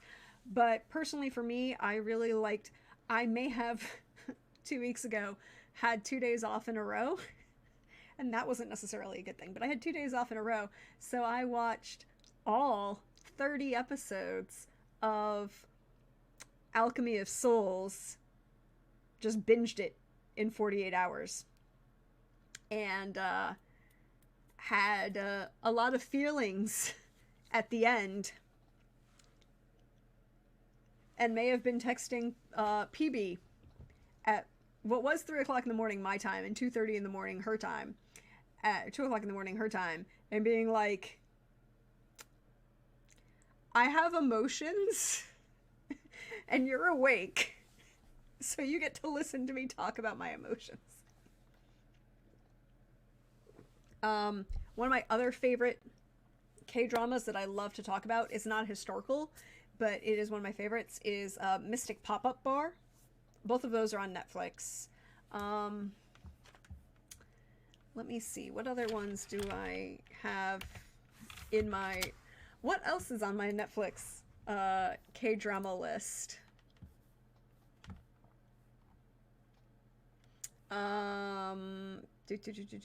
Where is my list? Here we go.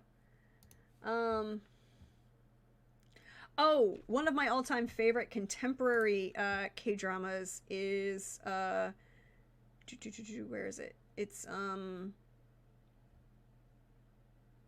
what is the title of it? Queen what?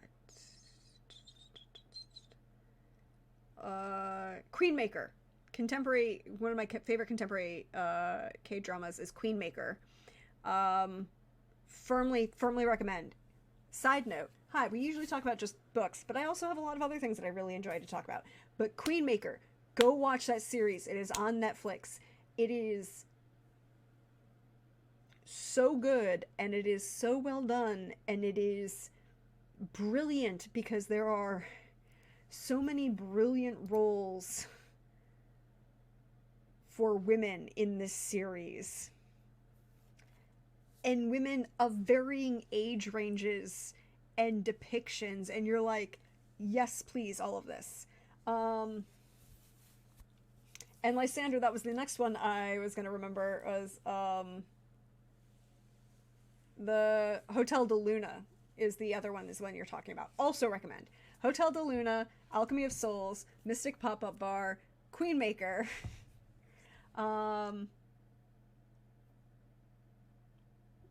I'm just looking at my list on Netflix right now because that's the first one I check. It's for a bunch of K-dramas that I have.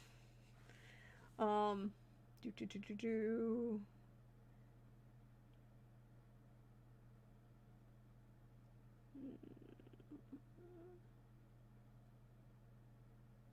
Backstreet Rookie. That's always entertaining. I go back to that one a lot.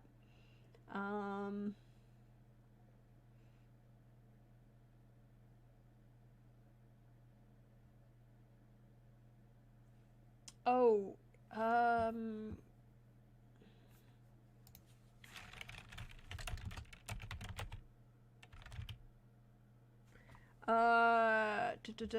if you like zombies, there's The Kingdom.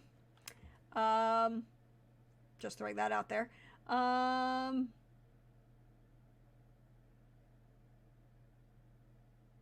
It's yeah, it really. Oh, and Vincenzo. Don't forget. You cannot forget Vincenzo. Just do not forget Vincenzo. Um, appreciate that one. Any quirky private eye? Most of my quirky private eye are not K-drama, but Chinese drama. Because yes, I watch both C-dramas and K-dramas.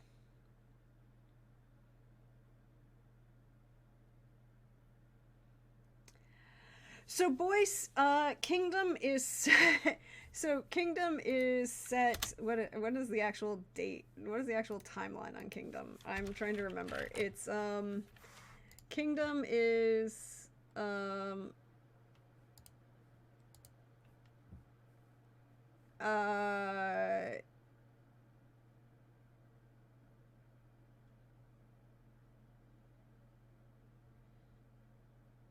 it's set. It's a historical zombies.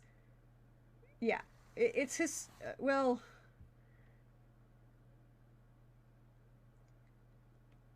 it's weird. It's dark. It's complicated.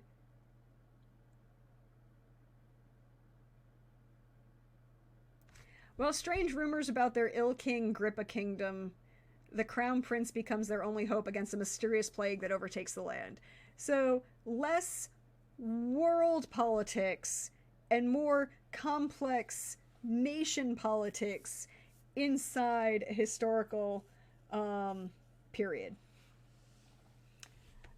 No, no, no, no, no, no, no, no. Not like Pride and Prejudice and zombies. More like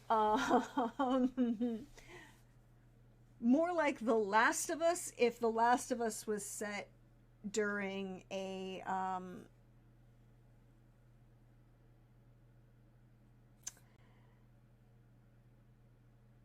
during the reign of Henry VIII.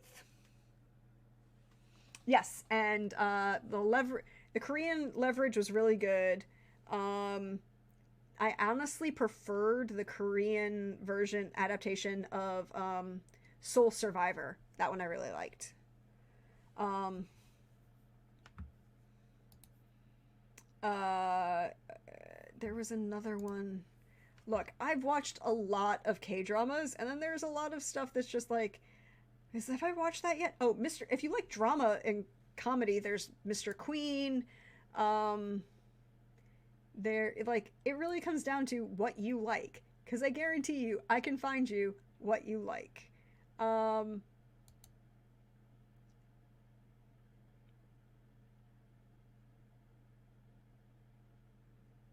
then there's Goblin.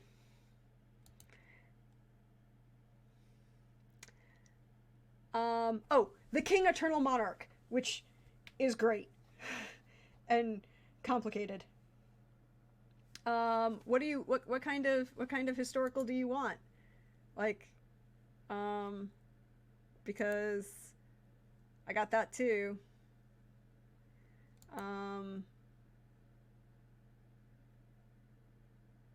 Mr. Queen.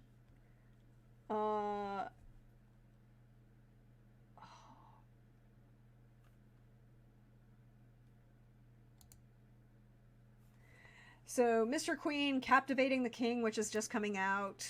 100 Days by Prince.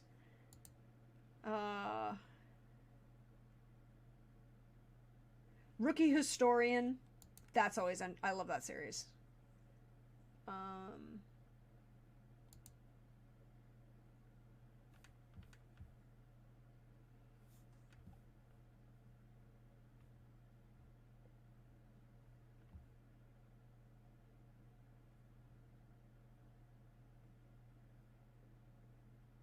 And then if you want to switch, then you've got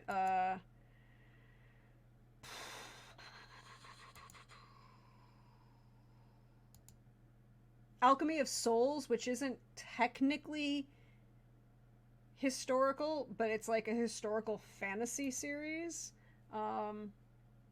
That's really good.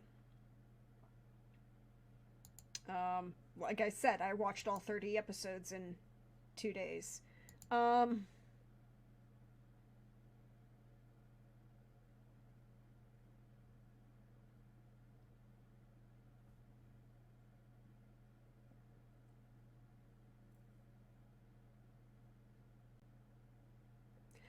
would start with either Mystic Pop-Up Bar, which is only 12 episodes, and then Alchemy of Souls would be my order, because I think that would be actually a really good kind of transition. Particularly because both Alchemy of Souls and Mystic Pop-Up Bar rely on the viewer's knowledge of, although it does a good job of also explaining and giving further detail, they're really heavily based in Confucian and Taoist and traditional religions in Korea, and how those are kind of interpreted. So they do a very, very good job of kind of explaining that. And then Alchemy of Souls. Oh, Boyce, you can post in Discord even if it's 2 o'clock in the morning, and I will probably see it. I might not answer you, but I will probably see it, and I will answer, because when you finish Alchemy of Souls and you have feelings about it,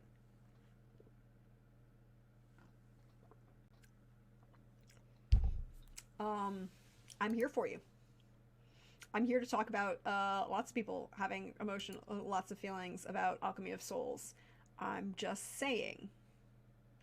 Now, I'm also very interested in what people's opinion is, because I binged watched it, right? I watched all 30 episodes at once, but technically there were episodes 1 through 20 are in season 1, and then episode 21 through 30, the last 10 episodes are season 2. And there were people who, I guess, who when they were watching it when it was like, because it's been out for like a year now, maybe 2. So for people who watched those in order at the time, like when they were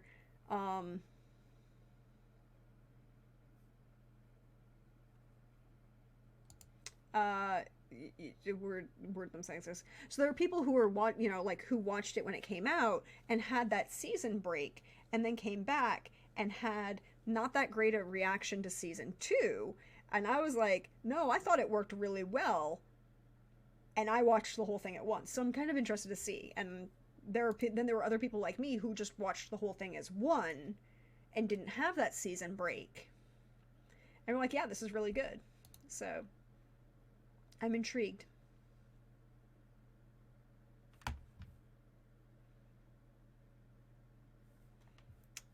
But yes. Oh, and of course Vincenzo. But yeah, I would start with Mystic Pop-Up Bar and then go to Alchemy of Souls, and then Hotel de Luna, because those all really kind of tie into an understanding of both history and Korean mysticism and religious practices. And then there's a lot of, because there's the historical K-dramas that are comedies, which get put a lot on Netflix, and they're kind of okay, easy for most people to understand. But a lot of the heavier Korean dramas that are based in like period dramas are really kind of really heavy and require like an understanding of history. Don't worry, boys. I can talk about K-dramas and books and then tie it all back to June Her and how much I am looking forward to her book. Look, okay. I need to show you Red Palace, okay? Red Palace, look, I just need to show you the cover. Wait, where is it? I need to show you the picture of the Korean version. Korean cover, Red Palace by June Her. Okay. Okay. No, that's not what I want. I want the image. Okay.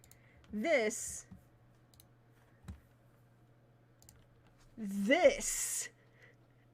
is the cover of Red Palace by June Her from her Korean publisher.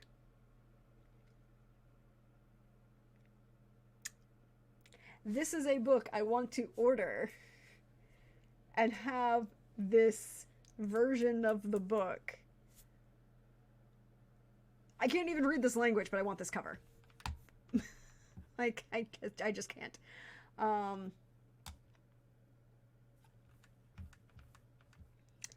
But yeah, June Her is literally writing books that read like K-dramas. Now, if you have a desire for Chinese dramas, I have a lot more of those that are historical that I can recommend because of oh, yes, I almost forgot. My Country. Prepare to Cry.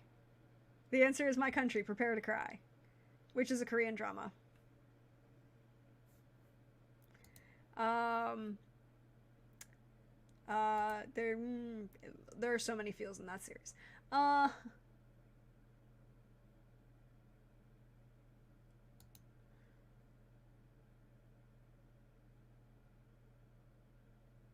Okay. Okay. You want C dramas? You want C dramas? Let's go. Let's go. I will even make a point of recommending you ones that are relatively easy to find, because that's another point that can be a problem. All right. Going through the easy ones first, because these are all going to be on Netflix. Word of Honor, of course. The King's Avatar. Not historical, but really, really good.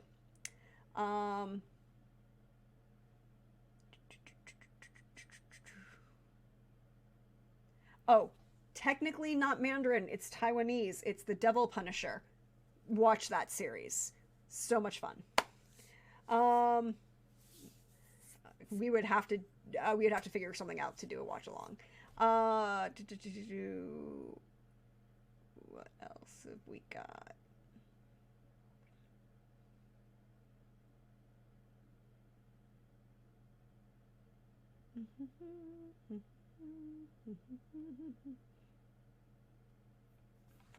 Okay, next, shift to Vicky. God, I'm still pissed about that.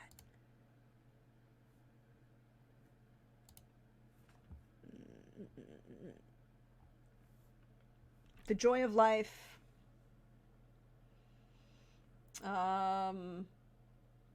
Sleuth of the Ming Dynasty. Love that series.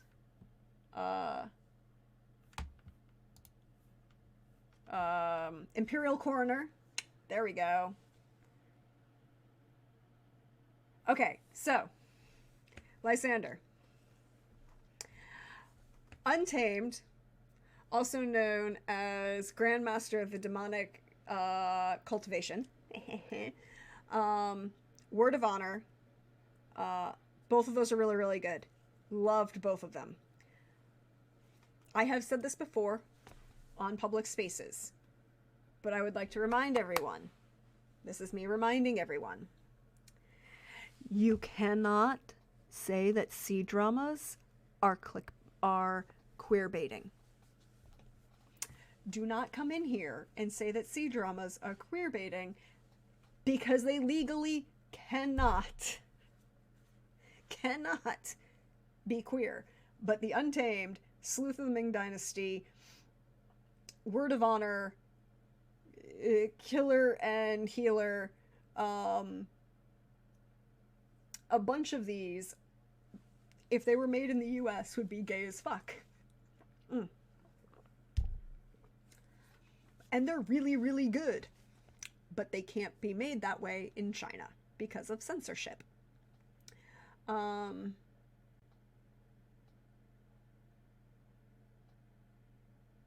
So some of these are more complicated to find.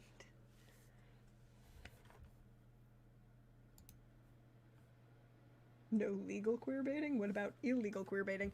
Look, you can't, if the practice of being gay is illegal, then what they put out cannot be called queer baiting, because it bothers me. But yeah, Sleuth of the Ming Dynasty, Guardian, if you can find it, but it got taken down from a lot of places. Killer and Hero, Killer and Healer, Imperial Coroner. I loved Imperial Coroner.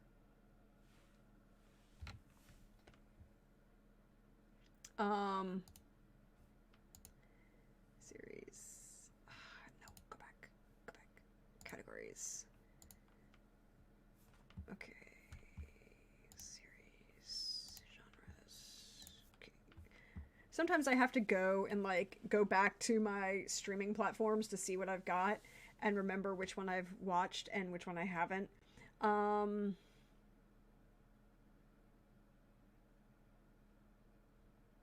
I have watched so much. So much.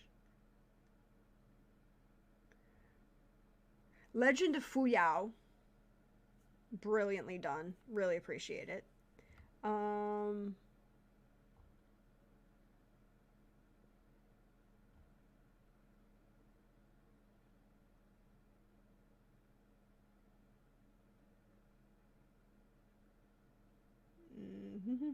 Word of Honor.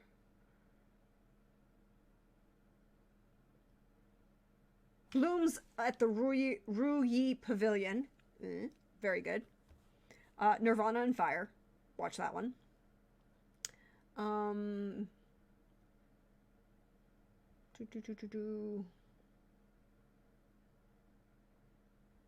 said Imperial Coroner.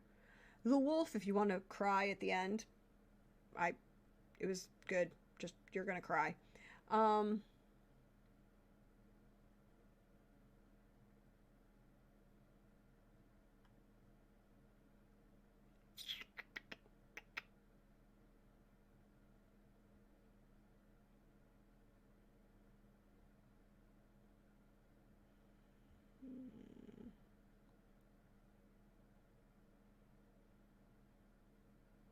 Oh, The Legend of Dooku.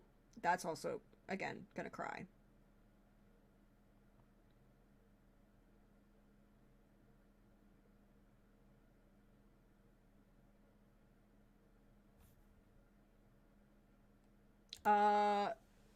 Oh, you have to sell them on... Boys, that's so sad that your local library... My local library is like, just give us a list of what you want, and we'll order it.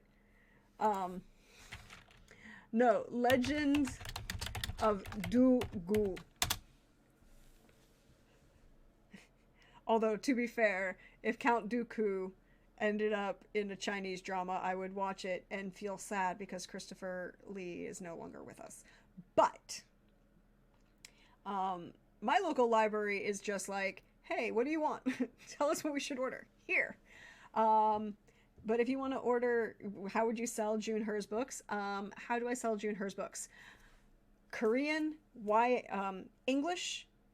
She's an American, no, she's a Canadian Korean author who writes young adult mysteries set in historical Korea. Brilliant.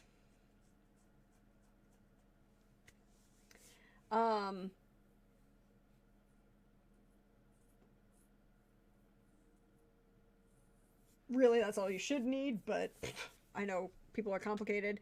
If you need more, again, YA, although they could also be read by adults, really good mysteries based on Korean history with really good explanations of Korean history within the book. And just really also there's romance in Red Palace, but it's a Korean drama romance where perhaps hands might brush and then the characters get married at the end.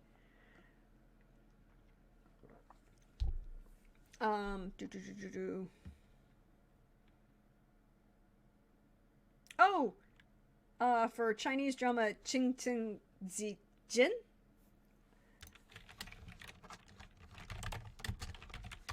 That's actually really good. It's also long. I have watched a lot of Chinese dramas. Sleuth of the Ming Dynasty. Exactly. Hands you a brush. We have to be engaged now.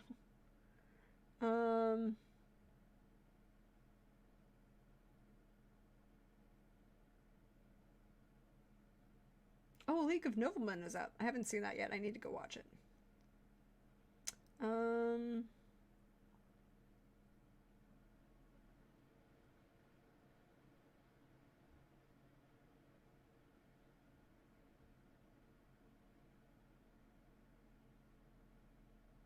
Oh, Ancient Detective. Also a good one.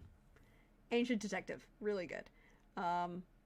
Relatively short. I hope there eventually gets a season 2. I want there to be a season 2, but as of yet, there is not, which is sadness.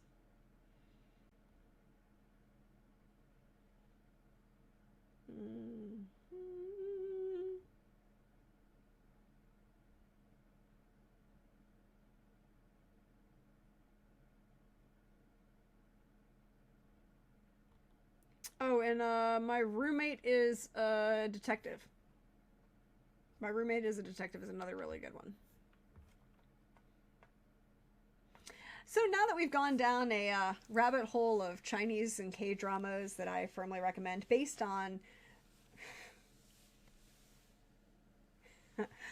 I agree. We should wait until watch all of the things until after sleep, or you can just sacrifice sleep because that is also... because sleep is just a choice, right? Like, sleep is just a choice. That not everybody needs to make. Like, I think that's an honest answer, right? Like, sleep isn't necessary. No, not my IRL roommate. The series, my roommate is a detective. Also, going to shout out a particular YouTuber now. And again, I will make sure when this goes up on YouTube to put her link in the chat. But Avenue X. Avenue X is a brilliant reviewer for Chinese dramas. She is Chinese herself, and she has worked in the industry for Chinese drama land, as she it's known. And she reviews a lot of dramas, but she also does a really good job of explaining a lot of things to a Western audience that you may not be aware of, right? Like 9 times out of 10, a Chinese drama is going to be dubbed because of the expectation that everything is in Mandarin, but not all actors have good enough Mandarin to do this. So there's a lot of dubbing that needs to be involved, aside from the just dubbing the ARD that you're going to get. But she also does a lot of explanations of one of my favorite series that she's done is a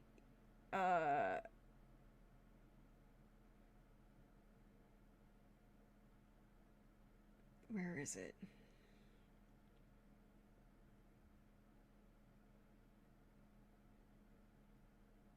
A lot of her videos also deal with, in particular, like the history of particular pieces. Yeah, she's really good about explaining things, about explaining why certain things are done, why there are certain things that you shouldn't be doing. And so some things that she may not like, she does a good explanation of why something may not have worked for her, particularly for her, because she's worked in editing and she works in like the technical side of filmmaking. And so she has a lot of background and stuff. Is like, I can't watch this because of X, but you might still be able to.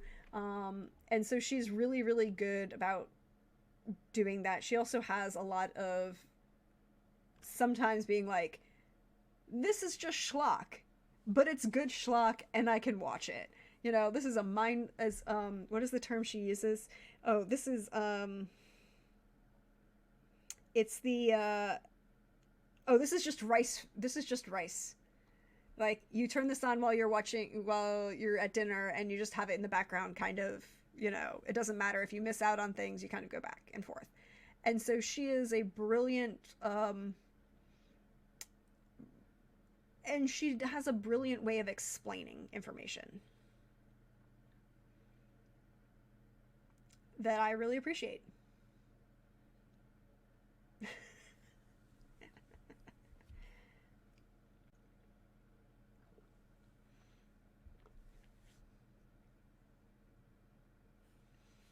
So, and it's also like, she does a lot of explaining about what's going on in the industry, things that are coming out, new releases, all of that, and I really appreciate her for that. That's my shout out for the day. But on that note, it is now midnight, so I think it's time for us to call this for the night. Enjoy yourselves. Have a good evening. I will be back. Thank you for hanging out. Thank you for talking about books with me. And next week we will be talking about Stone Maidens, which is volume 1 of the Lloyd Devereaux, The Golden Sun, Alexandria Link, and probably, because I feel like doing it, Hall of Smoke. That I will be doing. So, and again, if you ever want to check out any more of these, there is the full YouTubes where they all end up in a nice neat playlist, and I try every time this goes up in the description on YouTube to link all of the author pages so that you can try and find those books for yourself if you want to find them there. I will be back tomorrow, Sunday, 8 p.m. Eastern, right here for episode 3 of Mass Effect: The Gathering Dark, where Pope, who I don't know if he's still in chat, but Pope will be running the game, and I cannot wait to see what happens. There's going to be so much interesting things. I am so happy to kind of chill out and play in that game.